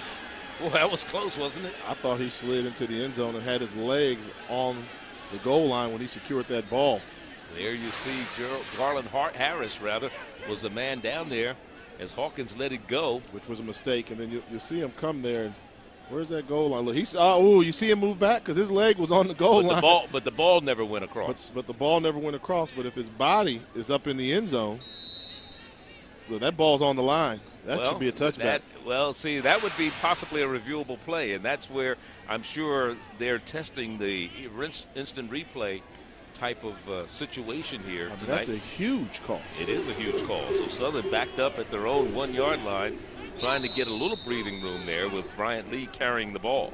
When you get backed up here, I mean, there's really, as offensive coordinator, two things you can do. You can either go to quarterback sneak just to give yourself a little bit more room to work with, or oftentimes you'll see aggressive offensive coordinators call a deep pass. You tell the quarterback, go ahead and throw it, and if the ball's picked off 40, 50 yards downfield, it's just like a punt, and we were probably going to have to punt the ball anyway. Lee broke the career touchdown passing record last week with 3 touchdown passes.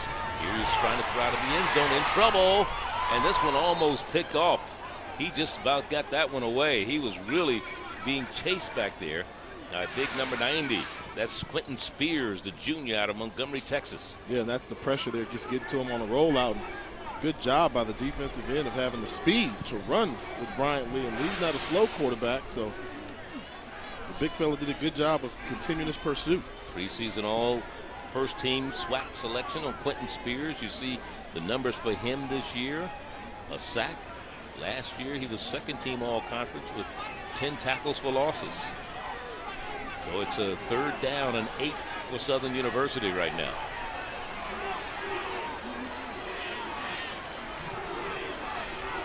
Lee from the end zone, under pressure, lets it go, man open, and it's complete to Matthews. Out across the 25 to the 26-yard line goes Warren Matthews. Talked about the unorthodox delivery. Well, take a look at Brian Lee just float this ball in the only spot where his man can catch it. West got Matthews there. Warren Matthews does a good job of turning around, making himself big, going up and getting it. Realized he's going to get hit anyway, held on for the catch. 23-yard gain for the senior out of New Orleans, Louisiana, converted quarterback. And he came up with a big reception. 1st down and 10. That gets them from deep in their own end zone. The ball out at the 27. Here again is 3 on the carry and 3 with a flag going down across the 30 to the 31. Penalties in this ball game, there have been 10 to this point. Make this number 11. Holding on the offense. Number 72, 10 yards from the previous spot. Replay.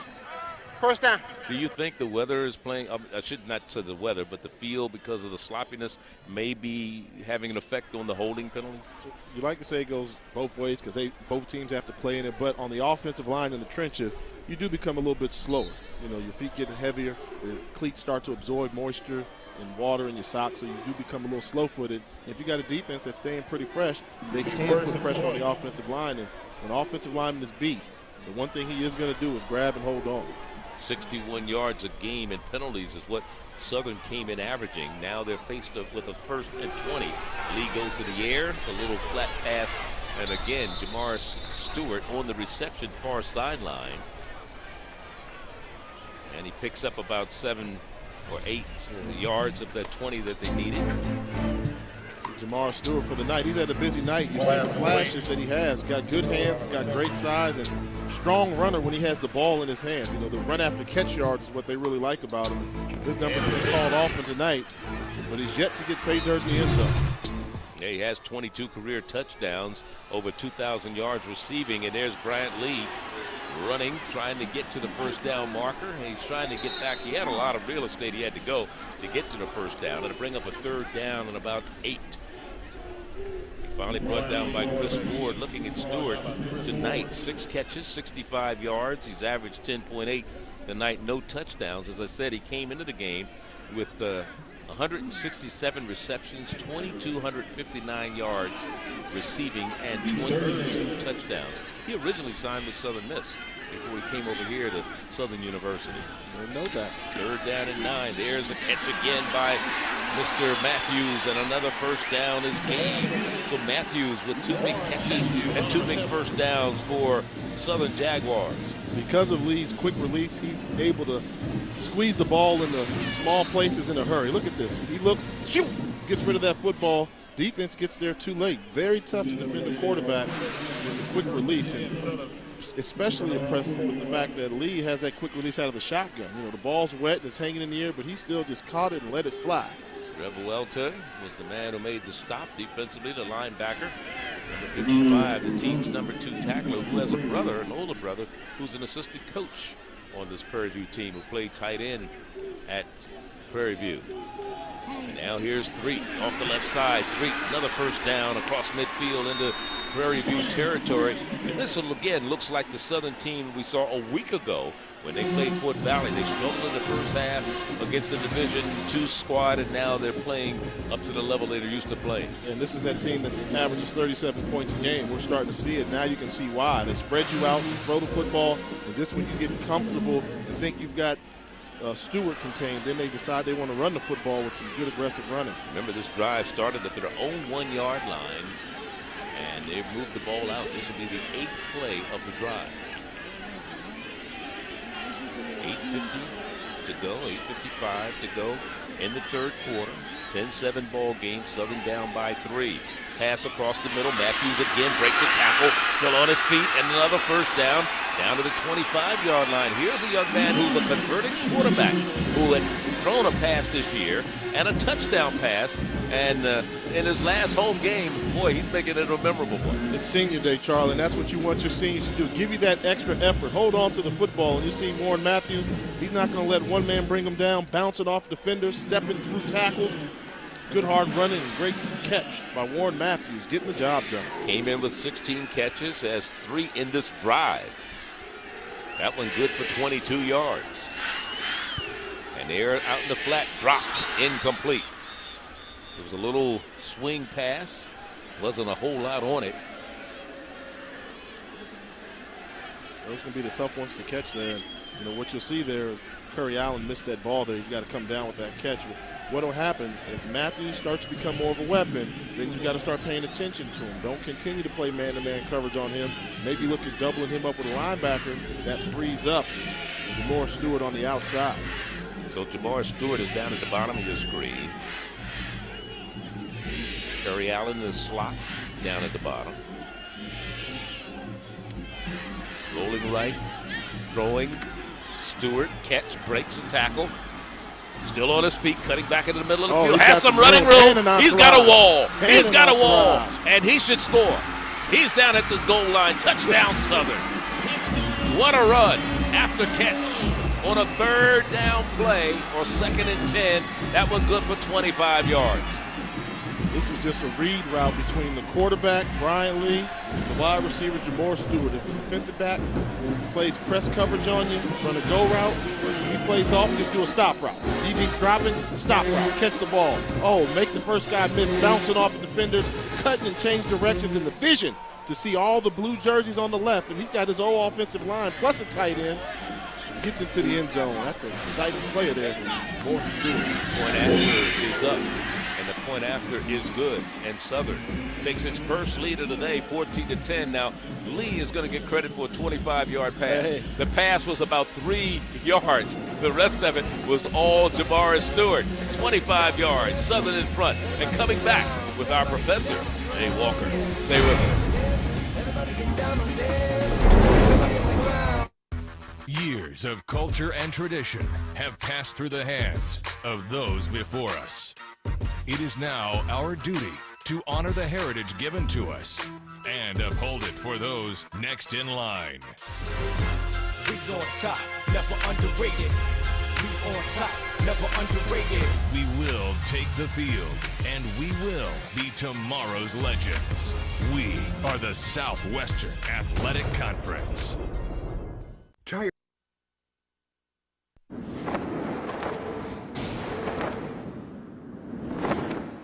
Now it's time for Things You Should Know with Professor J.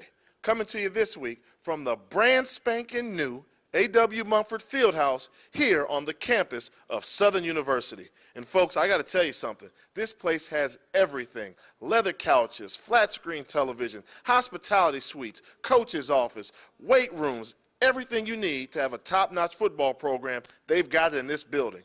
Now, did you know that Southern University used to be located in New Orleans, Louisiana? They relocated to Baton Rouge on 512 acres of natural bluffs in 1914. Did you know that? Well, they'd like to get off the bluff into Birmingham, and that's what their theme is this year. Did you know that? Yes, I did. You did know because they still have the whole southern. They do have a southern New Orleans campus still. But talk about that Mumford Fieldhouse. Oh, I mean, is that a site or It what? is. It is a fantastic piece of property there. So, Graham, you better get your dimes and nickels and pennies together because it's going to be tough to outrecruit that. From the 11-yard line, here's the return for Prairie View, and not much running room there for Fontenot. He was really banged down there. I believe it was number 41 that hit him for the Southern Jaguars, and that was David Day. A.W. Mumford Fieldhouse. Of course, A.W. Mumford was a coach here for 26 years. Had a record of 176 wins, 60 losses, 14 ties, 70% between 1936 and 1961. 93rd year for football, and look at the weights for everybody. And in the Hall of Fame, I mean, that's it's nice. I mean, I've rarely been to a place where my jaw dropped. And my jaw dropped when I walked in there and said, oh, this is unbelievable. How can anybody compete with this in the rest of the state of Louisiana besides the Titans? On 26, the reverse, it goes awry. And they have to fall on the ball to keep a disaster from taking place. That is Prairie View, and that's number 5 falling on it for the Panthers of Prairie View, Michael Benson. Yeah, they try to sell the reverse, and they actually have blockers there, and it would have been a great call had they been able to get the exchange down. But that's one of those ones where high risk, high reward play. The risk is not worth it when the resulting play is going to be a loss of 11 yards. And it's 3rd and 21, second rather, and 21 for Prairie View. They tried a little trickery there that almost was disastrous as far as results are concerned. Here's Babers, though. He tries to pick up a little more than what they lost, and he gains probably about 12 of the ones that they lost back, 12 or 13. Yeah, good hard run, and they needed that to kind of silence this crowd because they were getting into it. You see him go to the outside, then got the ability to make the first guy miss and spin off of blockers. Good running backs have to have that ability. Make the first guy miss, pick up extra yardage, and most importantly, what every good running back has to have, the ability to run the ball hard. And he does that with the best of them. Every time he touches it. And he gets to 0 to 60 pretty quickly. It takes him about 2 steps to get to full speed. 1,000-yard rusher a year ago, the only player in the SWAC to run for 1,000 yards last season. And this one is caught for a first down across the 40 to a 41-yard line. So a good catch, hanging on for dear life. On the reception was Sean Stevens, the redshirt junior out of Waltrip High in Houston, his 19th catch of the year. Yeah, what a missed opportunity by the Jaguar defense. You've got a team 2nd and 21, finally playing from behind. The crowd is getting into it. You let them convert, and they pick up 21 yards on 2 plays. Very disappointing effort. First down and 10. That was good for 10 yards. That's all he needed. Here's Babers trying to bounce outside.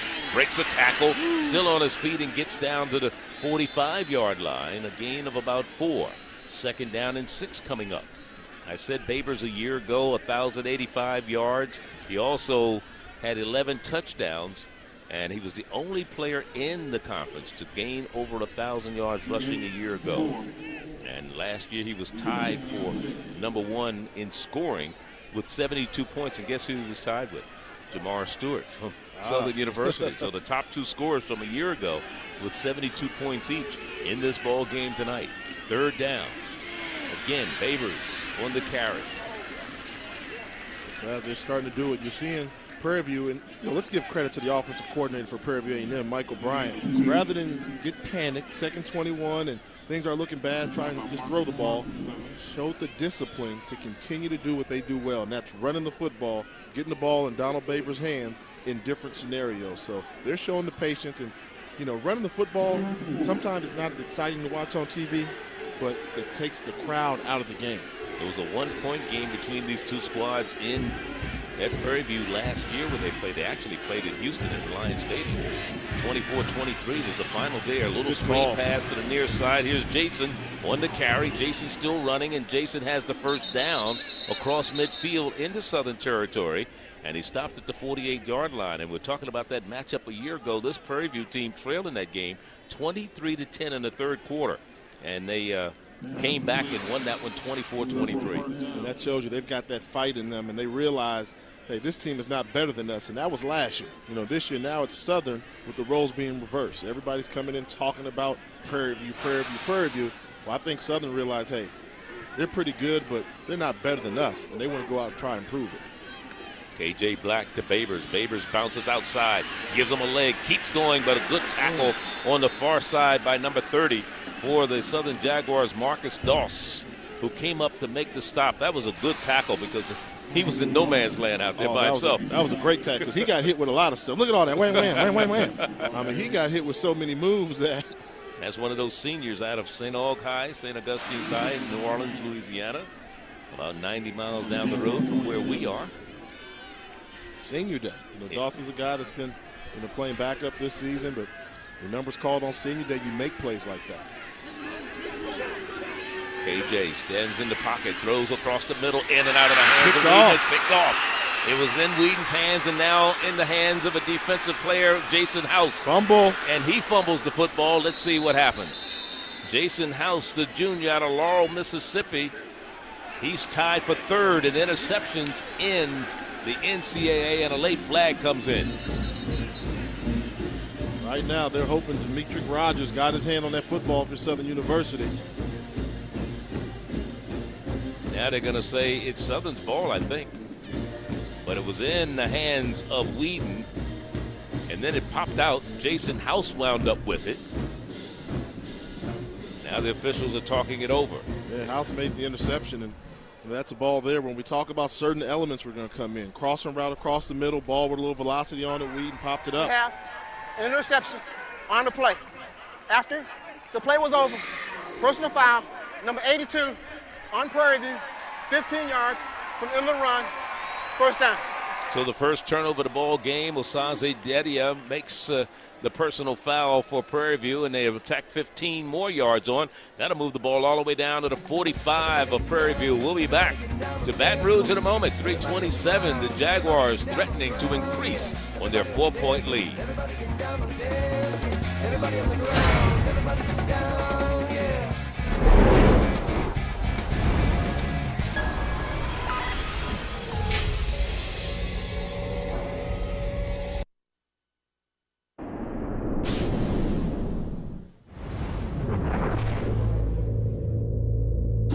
The often imitated but never duplicated human jukebox, under the direction of Lawrence Jackson, donated 20 drums to the country of Belize in Central America. And I was excited because the drum cost between $300 and $400. For ESPNU Campus Connection, I'm Kenethia Hills. Very good. And don't forget to log on to Facebook today. Search ESPNU, become a fan, post your best tailgating photos, and comment. Show us your school pride on ESPNU Facebook. Go along with that Facebook there. I want to ask the viewers to go on Facebook, do something else. Talk about it right after this play. Okay, first down and 10. Jaguars have the ball after the interception by Jason House. 3 on the carry. Not much running room for him there as Quentin Spears was there to make the stop. Now, we go all over the country and we see these bands. Now, I've given up trying to figure out who's got the best band because that'll get you beat up in certain cities. I want the viewers to get involved. Go to Facebook.com, ESPNU, and I want to know their suggestions for the best band nicknames. Okay. Nicknames. Let's find out who they think has the best band nickname. You know, the Southern, you're looking right now at the Human Jukebox. Here's Jamar Stewart again. He has a 25-yard touchdown reception already. This gives them a first down inside the 30 to the 29-yard line. So Jamar Stewart continues to add on to his reception total. That's his 8th catch of the day. And what they've got to do is they've got to figure out, he's just getting choice routes. I mean, we haven't seen him run the post or the dig. It's all been a hitch or go and an out route. What's happened is they're giving him too much respect, and they're taking underneath stuff and throwing the ball to Stewart 5-7 yards downfield, realizing he's such a gifted physical athlete, he'll pick up an extra 4 or 5 yards with his athleticism, making the defenders miss. Over 100 yards in receiving today on 8 receptions. Here's Street back inside, counter play, and he cuts it back and is brought down right at the 25-yard line. After about a 4-yard gain, Anthony Beck grabbed the ankle and kept him from getting any further down the field. But you're talking about this job that the quarterback, Bryant Lee, has done. I mean, last week, you know, he struggled, like I said, early on in that contest. He has thrown 9 touchdown passes, though, in the last 4 games. Now imagine this. He's got the hot hand right now, then they're going to the Jaguar. They go to the Jaguar with Holloman carrying the ball and Holloman bouncing around, and he gets maybe a yard, and that is it. And you're trying to figure out why. Yeah, it can be gimmicky sometimes. I mean, not only that, you go to the Jaguar when you want to run the football. On the previous play, you just ran the football and picked up 5 yards. So don't take away your hot-handed quarterback and move him to wide receiver and then go with the Jaguar to try and start running the football when you're able to run the football with your quarterback still there as a threat. So every now and then, you know, people fall in love with those new toys. You know, if you got a new car you bought, you don't want to keep it in the garage. You want to take it on the road, take it for a spin. This is a game that they feel that would take. Here's somebody jumping into the end zone, and incomplete pass. Allen was the intended receiver in the end zone. Good defense down there as you look at Kerry Allen. Good defense by Anthony Beck in the end zone. Make sure. On this one, he made up his mind he was going deep. You got no down and distance. You've got 3rd and 5, and you've got Stewart, who's been there for the 5-yard route all day long, sitting wide open. But instead, it seems like Brian Lee made up his mind he was going to go for the home run opportunity. And unfortunately for Brian Lee and the staff at Southern, you bring up a 4th down situation if you don't convert on that previous 3rd down. And that's what it is. It's 4th down and 4. They're going to go for it. They're 1 of 1 in 4th down conversions. And now Southern decides to call a timeout. Well, they'll take a timeout. We're going to step aside and pay some of the bills. 14-10. Jaguars with a 4-point lead over the Panthers. Ali, 19 plays, 48 yards in the first half. He was sacked twice, and he was 3 of 10 in passing and an interception. He's done a fantastic job today, and he gets it complete for a 1st down. Big-time throw, Charles. That was a big-time throw and a big-time catch, even a bigger big-time catch that time. Yeah, that's what you want. He's just going to find the seam to stick this ball in there to Corey Cushenberry. Got him in there, just double slant pattern combination. He did a good job of sticking that ball in. A great throw, Brian Lee. So Cushenberry, who normally is on special teams and a flag goes down, makes the reception, gets the 1st down. Corey Cushenberry, a senior out of Baton Rouge, Louisiana, a young man who transferred from West Virginia Tech, made that big play that kept the drive alive. Another flag, though. Holding on the offense. Number 61, 10 yards from the previous spot. Replay, 1st down. That's the center, Raymond Chin-Young. That's the 2nd time we've seen him penalized tonight. Caught him with his hand in the cookie jar. One thing I would tell you as a quarterback, and a coach will probably say this, and it seems so simple to understand, but maybe you can appreciate it. If I'm going to get called for holding, call it on 1st down, because then you're giving me 3 plays to get 20. And the quarterback says, hey, that's just more opportunity to throw the football. When a little I'm feeling more real good estate, right? And I'm on fire, hey, that's more throws for me. From the red zone, they're working. They're ranked 5th in the conference in red zone offense. That is Southern University. And we say they're still in the red zone because they still, this whole originally drive started at the 15-yard line. Here's a swing pass to 3 in the flat. And he's trying to turn the corner, swung out of bounds right at the 20. And the fans are looking for a horse collar flag, but I don't think they're going to get one. And it was Ndingpu who made the stop defensively. We'll take a look here at the swing route. The fans wanted to see the end of this route here. Let's see how close this is at the end. I mean, you know, it's close, and I think in this case you would hate to have a game decided on a call like that. I mean, he didn't grab it and slam him down. He just kind of swung him around a little bit. Ndingpu on the stop defensively. It'll be 2nd down. We'll call it 15.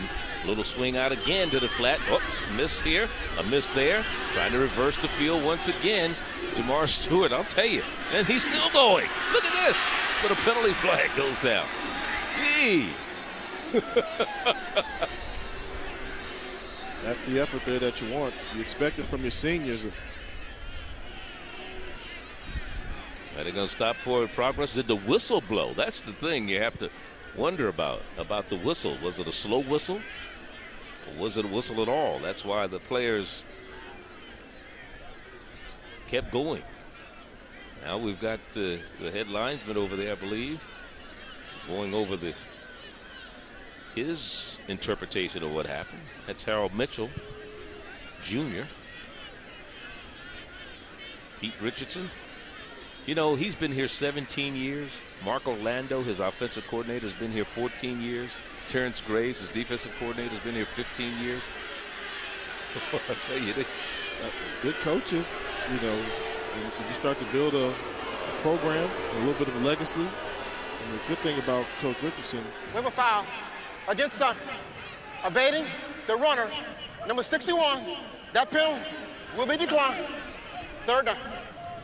They declined the penalty. It's a third down. It's aiding the runner, Chin Young. That was after, I guess, his forward progress was started. That's why he was able to keep going forward. I was going to say, with all those jerseys of Prairie View around him, I don't know how he was moving that power forward by himself. Yeah, and he came from the middle of the field because he's their starting center, so it's not as if he was the left tackle and was around the initial play. And when you get there that late, the official's going to know that you had nothing to do with the play initially. You just got there and pushed. So here's Frazier.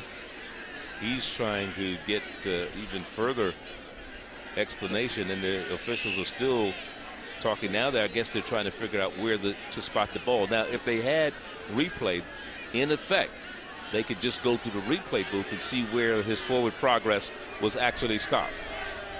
They could ask for help on this, for where to spot the ball. There was a mistake on the play. We would take the 5-yard penalty from the spot of the foul. Replay. Second down.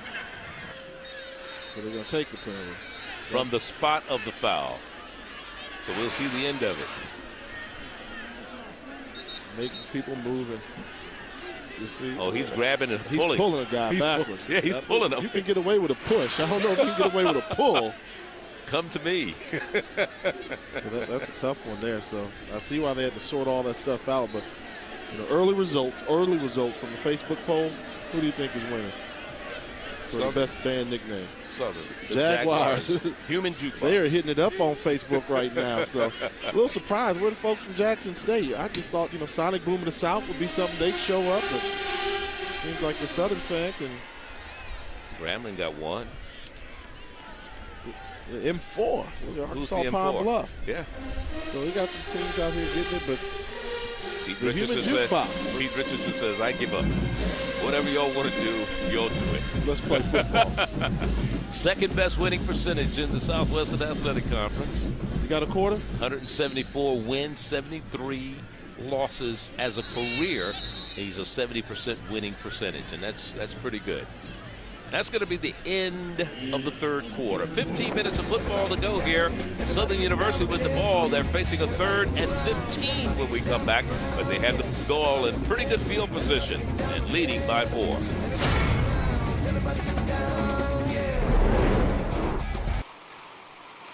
Along with Jay Walker, Charlie Neal here in Baton Rouge, Louisiana, the capital city of the state of Louisiana, and Southern University leading by 4 points as we start the fourth quarter, 14-10.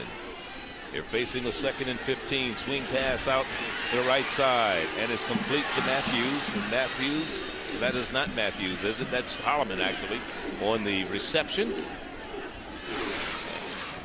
He almost coughed the ball up there. Actually, he did. Yeah. He's got a fortunate bounce. He certainly did. That could have been Prairie View with a turnover. Rarely does that ball bounce like it's round. You know, it normally bounces like it's oblong, like it is shaped. But that ball bounced, took a basketball hop for him. Holloman was fortunate to recover that fumble. We only have had one turnover in the ball game. And the West teams, in terms of your standings, down at the bottom of your screen, here's Brandon's record. Here's Bryant Lee, back to pass, swings it out to Threet, the near side, and Threet is not going to get to the first down marker. He's had to go to the 10-yard, make the 5-yard line to get to the first down. So this is going to bring up a 4th and about 10. So let's see, the field goal unit's going to come on for Southern University. Josh Duran, who has not made a field goal this year. He is 0 for 4 in field goals. His longest attempt was a 36-yarder, and that came against Central State and Jackson State. He also missed a 32-yarder against Central State and a 35-yarder last week against Fort Valley. This one will be 34 yards. Josh Duran Jr. out of Eunice, Louisiana. Looking for his first one of the year. No good. He's 0 for 5. Ooh. You had a whole lot of people up in Ruston, Louisiana and Grambling, Louisiana hoping that ball would have gone through. Can you imagine what's going on in this game? You got people for Grambling that are actually forced. They're forced to cheer for Southern. Because if Grambling wants to get back in it, they've got to hope that Southern beats Prairie View. So right now, Josh Moran's not a popular man up there in Grambling, and remember, Louisiana. This is a result of an interception. They got the ball down to the 20-yard line after bringing it back to the 45. They were unable to do anything with it. So now Prairie View takes over. First down and 10 at their own 20. Right now what they're doing on defense for Southern University is we kind of figured you out. And we're going to crowd that box. And your quarterback, KJ Black, is not having a great game throwing the football. So we're going to make him beat us. You know, if you take a look from the initial line from where they started off this football game, very soft, open zone. And now they're saying, hey, the box is crowded. We'll leave a wide receiver. They got a guy right now in the slot that's got nobody within 10 yards of him. Very soft. They're trying to crowd that box to take away the running game. And Babers is the only back there. Here's KJ. Back to pass. KJ Black decides that he's going to run maybe. Now he throws, has a man wide open in space, and still running across the midfield stripe and down to the 49-yard line. Great reception and run after catch. Mario Allen, the tight end from Stafford, Texas. How frustrating must that be? I mean, for them, you've got Jaguars all around the quarterback. You know, Bentley's got him. Number 43, Bentley, you know, he had him right there in his grasp, but they have not been able to bring him down. And you just cannot ask any defensive secondary to cover wide receivers for that long a period of time. 30-yard gain on the reception this time. Babers bounces it to the outside and turns the corner and gets another first down inside the 40. And I'll tell you, who never saw him was Ted Jones, number 87. He got turned around inside, and Babers bounced it to the outside, and he still doesn't know what happened. There he is. That's what you don't want to do, is get caught peeking in the backfield or getting manhandled with a great down block. And that's Marcus Clark there, the inside linebacker for Southern. Seems like he may be cramping up. Let's look at the SWAC schedule coming up this weekend. And some big games coming up. Alcorn at Alabama State. Alcorn right now, believe it or not, the hottest team in the Eastern Division. They didn't score in the first 2 games. And they had 42 against Southern. They lost that one after being down by 21. And the 32 against Mississippi Valley, 34 against Alabama A&M. They are averaging 36 points a game in those games now. What about that second game? What is going on in Jackson, Mississippi? Well, there was a problem earlier in the week on Monday. The players decided, some people call it a boycott, but they decided, the offensive players, they wanted to meet with head coach Comagese and find out what's going on. Of course, there were some issues about the way Coach Woody was calling the plays and things of this nature, and they've lost a big game. Then they beat Southern. Imagine how sports has happened where you got Prairie View now, which is one of the favorites in the conference, and the game between Mississippi Valley and Jackson State's toss-up. I don't know who's going to win that game. I mean, what's going on in the SWAC conference? Jackson State has lost 2 in a row after beating Southern. Here's Jason coming to the right side on a first down play, down to the 31-yard line. But yeah, you're talking about what's happening in Jackson, Mississippi, and what's happening. The only win over Southern University. Mississippi Valley has been outscored the last 2 games, 70. They got a chance. they've got a chance. Good job by this Prairie View team. You know, answering the defense made the stop. Now the offense is doing their job, moving the ball down the field. KJ, a little swing pass to the left side. And a good tackle there, but still a second effort and very close to getting the first down. That's just second effort, determined running by Babers. Babers has been the go-to man for this Panther offense all night long. I thought he was down with a loss. Now they got to measure for a first down. Yeah, I mean, you know, too much arm tackling. You know, where's the initial thud to bring him down? Then they're relying on the arm tackling, and Babers got such a low center of gravity to go along with strong legs, but they're not able to bring him down. 100 yards rushing on the night, and he's done a good job running from start to finish. From the moment this football game got underway, he got off the bus ready to play. First Prairie View runner to gain 1,000 yards last year since 1988. That was Victor Pegram, who got over 1,000 yards, and he was the only runner in the SWAC a year ago to rush for over 1,000 yards. They got it by the nose of the football. Doesn't matter. They got it. Could have been by a penny, could have been by a piece of paper. They've got it. Fresh set it down to the 1st and 10 now. Key thing with if you're going to be a championship team, you're not settling for a field goal attempt. Right now, you're telling your offensive coordinator, we need to score, get this lead so our defense can try and slow down the Jaguar offense. Jason in the backfield now with the quarterback, and Jason has the football straight ahead into the defensive line. Stopped by a host of Jaguar defenders. The ball is spotted inside the 25 to the 23. And you're talking about Babers, who checks back into the lineup for Michael Jason. He has 94 yards rushing today, just 6 yards shy of the 100-yard mark. Good job there. See now, 2nd and 10 seems as if they're starting to get into some passing situations, and you wonder if the Southern defense stays committed to giving up the passing game compared to the run. 3rd down, 2nd down, right? Rather, KJ Black keeps it, decides to run down to the 21-yard line. Flag comes out. When you look talking about Babers again, last year against the Southern team in Houston, he gained 116 yards on 25 carries, and so far today 94 yards on 15 attempts. George McCollum been busy man tonight. Personal foul on the defense. Number 97, face mask, 15 yards from in the run, automatic, 1st down. Boy, that's a big penalty. Oh. Stephen Williams, face mask penalty against Southern. That's an automatic 1st down on a personal foul. Yeah, that's tough because they actually had Black wrapped up. There were 2 people that had him. He was going nowhere. Ooh-wee, that is a huge penalty there. That's the 15th penalty of the ball game, 8th one against Southern University. Again from the shotgun. Babers beside his quarterback, KJ Black. It's Babers into the gut again, straight ahead. And he can sneak through those real small holes because he's so small. I mean, and he just like hides behind those big linemen.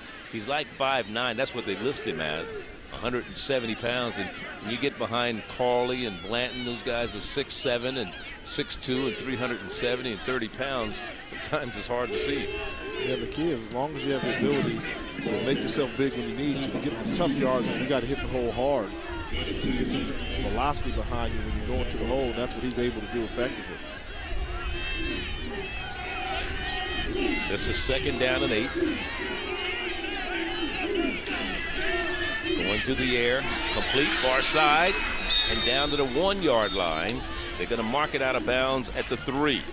They're going to mark it out of bounds at the 3. Osaze, Idia with the reception. It's a turnaround route. Wide receiver take 1 step, turn around, get the football, then pick up as much yardage as you can get. So good recognition by the coordinator and the wide receiver.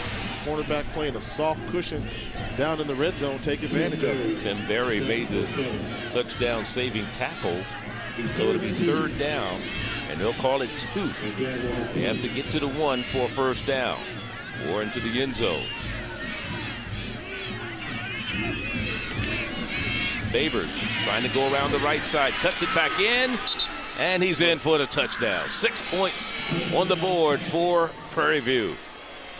Babers with his 2nd touchdown today, his 1st rushing touchdown, and he's limping off a little bit, but he'll take it. Yeah, did you see that cut there? I mean, he sold that thing like he was going all the way outside. Then the moment he saw daylight, just the slightest hint of room to run in the middle, took 1 step, planted, was in the end zone. So Babers with a 49-yard reception to open the game for a touchdown, in this one, a 3-yard run. And the point after missed it. Is no good. So it's a 2-point ball game, 16-14. So Southern University still has an opportunity. Professor Jay will join us with a Did You Know That when we come back. Stay with us. We're in Baton Rouge, a good one, SWAC style. all this is under new management. You think you want a game that's cool with me? Cause I'ma keep it cool.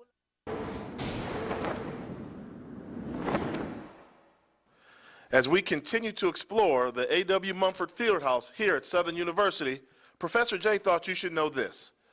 The United Negro College Fund has raised over $3 billion in helping to send deserving kids to college. The founder of the United Way, Fred Patterson, alumnus of Prairie View A&M University. Did you know that? And he's the founder of the United Negro College Fund. Right. Not the United, came back there and said United Way, but United Right. Negro College Fund. Right. So UNCF. I think everybody owes him some things, not Certainly. just from Prairie View, but he's helped out deserving college students all over the country. $3 billion they've raised to help send kids to school. Phenomenal. Cushenberry. Did you know that, though? No, I didn't. Along with Richard Wilson, deep. Oh, no. Cushenberry tries to pick it up and is knocked down at the 20-yard line. Let's go back to last year, this game. 24-23 the final score. Southern lost the game because they missed an extra point in the third quarter. Ooh, what are you trying to say? Prairie View just what are you trying to say? I know where you're going with this. I mean, I'm just putting the thought out there. You got there's some folks in Texas right now that don't want to hear that, Mr. Neal. So anyway, at the 20-yard line, Southern University with the ball, first down and 10. Talk about deja vu all over again, right? You said it, Charlie. You said it. Charlie Neal, not Jay Walker. Well, the truth is a light. From the shotgun. This is Threet with the ball with some good running room and hits a first down across the 30 to the 32-yard line. So Threet picking him up and laying him down. That's his 15th carry of the ball game. The difference between the first half, a lot like last week against Fort Valley in their homecoming game. Southern University, here's their total yards in the first half, 164. So far, 169 here with almost 7.5 minutes to go in this contest. Great coaches will go in there and make adjustments at halftime. And Pete Richardson has shown year in and year out why he's one of the great coaches in all of FCS college football.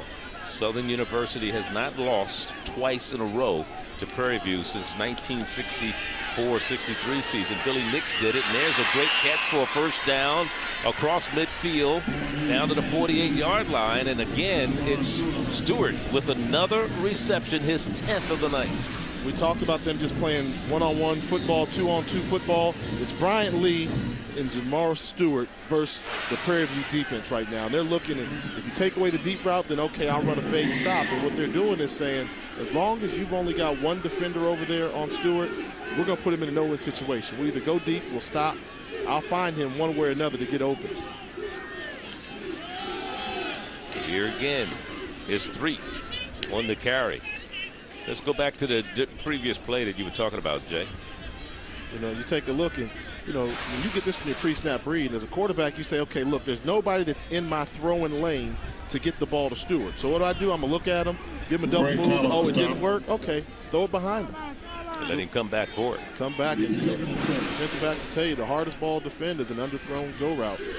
This one, they were trying to set up the flanker screen on the near side with Stewart. It was open. And it was open, and he had some blockers in front of him, but a little errant throw by the quarterback, Bryant Lee. As you look at his numbers, 12 of 16 in the second half, 150 yards and a touchdown. He has not been picked so far today. And that last pass attempt is something that when Bryant Lee misses his throws, he misses high because of the release point at which he throws the football. With that little sidearm release point, the ball tends to tail on him. Has tough time throwing over defenders. Third down now. 7 yards to go for the Jags. Little time. Lets it go. Trying to make the adjustment to get back into the pattern was Corey Cushenberry, but it was thrown behind him and to bring up a fourth down.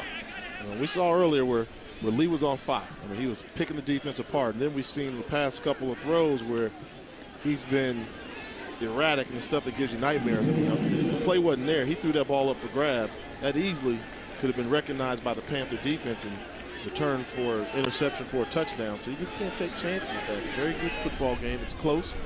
and don't put your defense at a tremendous disadvantage. You still have to be a game manager at all times at the quarterback position. Prairie View will get the ball back with about 6 minutes, 10 seconds to go in the contest, leading by 2 points. Duran back to punt it away. Whedon back to receive the kick. High kick, fair catch being called for and made at the 10-yard line. Timeout on the field after a 35-yard punt from Josh Duran. 6:10 remaining. 2-point ball game in Baton Rouge. So what you say? Can I handle it? Examine it. Batter. 6:10 the time remaining. Fourth quarter. Prairie View with the ball, leading by 2 points. 71 hits since we talked about Facebook. 65% felt that the human jukebox was. 6:10 the time remaining. Fourth quarter. Prairie View with the ball, leading by 2 points. 71 hits since we talked about Facebook. 65% felt that the human jukebox was the band nickname that they liked. It's all right. Jaguars are watching. Yes, indeed. I understand Dr. Isaac Graves, the former band director, was here with some of the old dancing dolls from the previous decades as they turned the ball and go to the right side with Michael Jason running the ball for Prairie View. But they brought back the dolls from the decade of the 70s and the 80s and the 90s. And they said the decade of the 70s and 90s looked better than some of the dolls from the 2000 decade. For those that don't know, the dancing dolls are the beautiful young women that dance for Southern, world-renowned dancing dolls. Yeah, if you don't know, you've been on Mars. It is 2nd down and 3 after the 7-yard gain.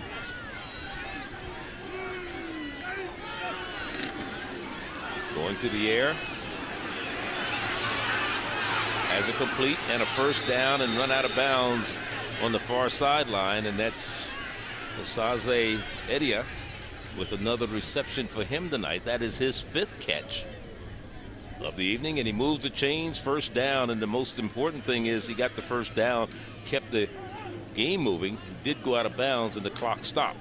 And right now, well, actually it's moving because they just said I guess they said he didn't go out of bounds. They just stopped the clock to move the chains. And that lets you know the type of cushion that they're showing to him on that other side there. I mean, that ball was thrown 3 yards behind the line of scrimmage. He still was able to catch it, make a move, and pick up yardage for the 1st down. Important for Prairie View to try to eat up some time off the clock. That's what they need to do. The Southern defense needs to come with a vengeance. This time again, House on the carry. They've gone with a bigger back in Michael Jason, rather, the 232-pounder, as opposed to Babers, who's only 170 pounds. I think they're kind of letting you know what's coming. I think the whole stadium knows what's coming. You know, we're getting ready to run our 4-minute offense. You know, if we can get 2 first downs, we should be this much closer to clinching the SWAC championship. We're bringing it to you. Then if they get in a situation where they can disguise and possibly go with a passing opportunity, then they bring Babers back in the game to give you that threat out the backfield. And he's back in the lineup right now with a 2nd and 9 facing Prairie View.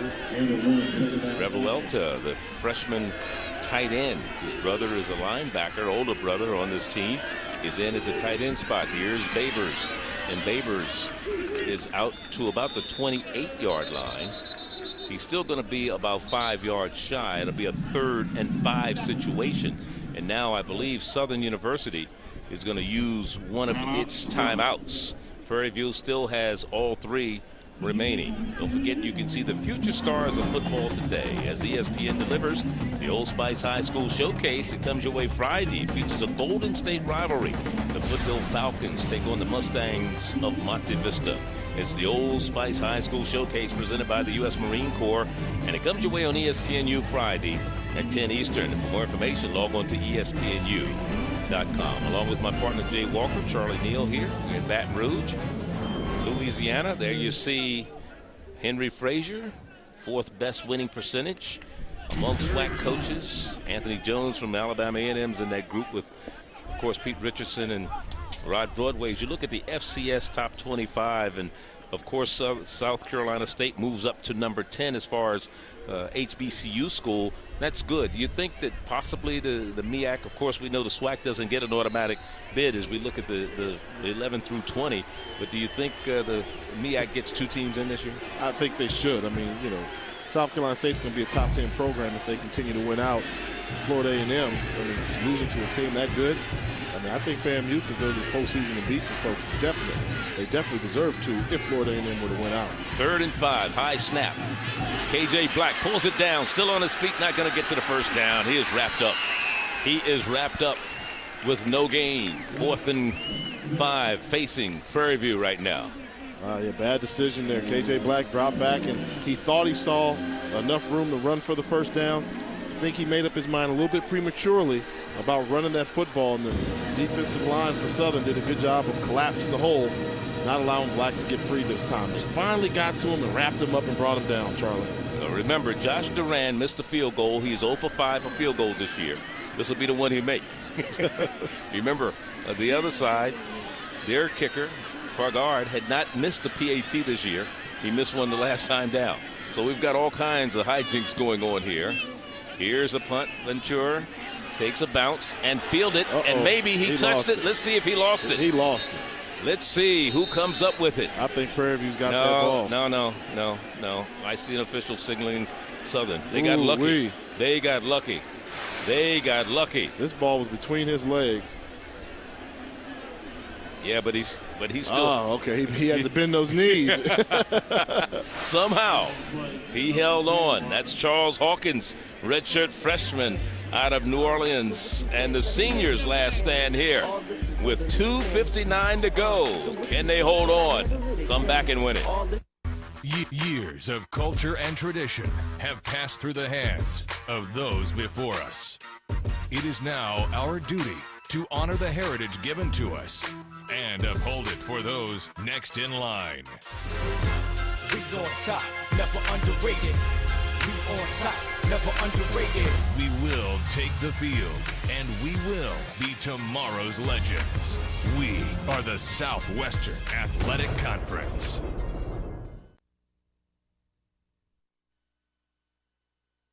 Night at Southern University, and we have more of our campus connection.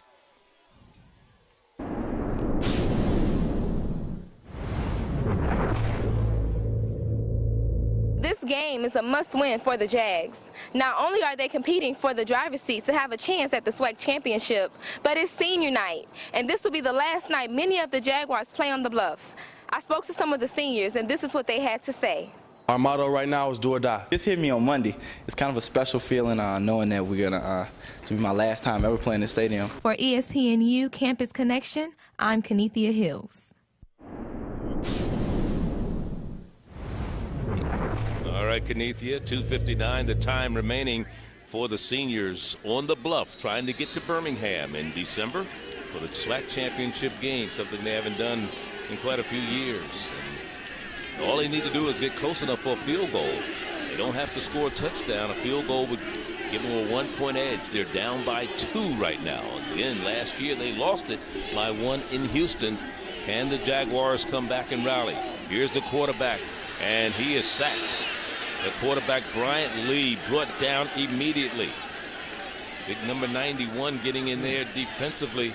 How does that That's happen? Austin. I mean, that's not as if they brought a blitz or whatever. Those were the 2 defensive ends for Prairie View A&M. Both of them were there to greet Lee in the hole there, so they didn't bring a blitz or something like that. Where was the offensive line play there on that play? School record, 60 career touchdown passes. Did that in the last home game last week against Fort Valley. Here's a pass out in the flat.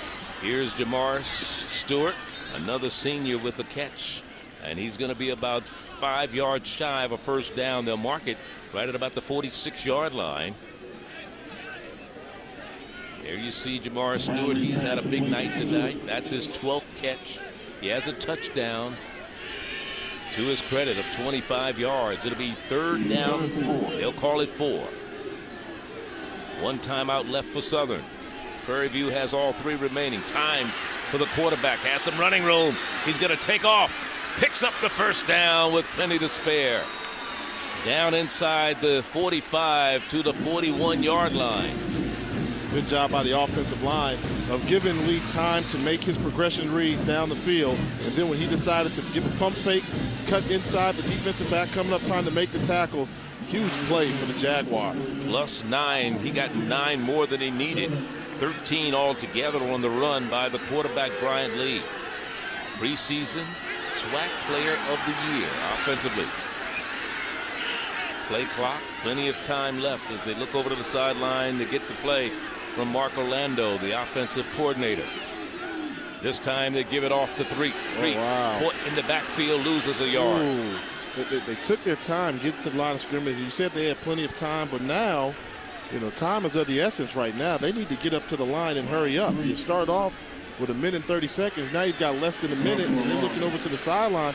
You're not in field goal range yet. No, indeed. Yeah. And the kicker, who's 0 for 5 in field goals this year, that was Quentin Spears on the last tackle from an empty backfield. Lee throws. What a that's catch. Caught. Somehow they come down with it. Curry Allen.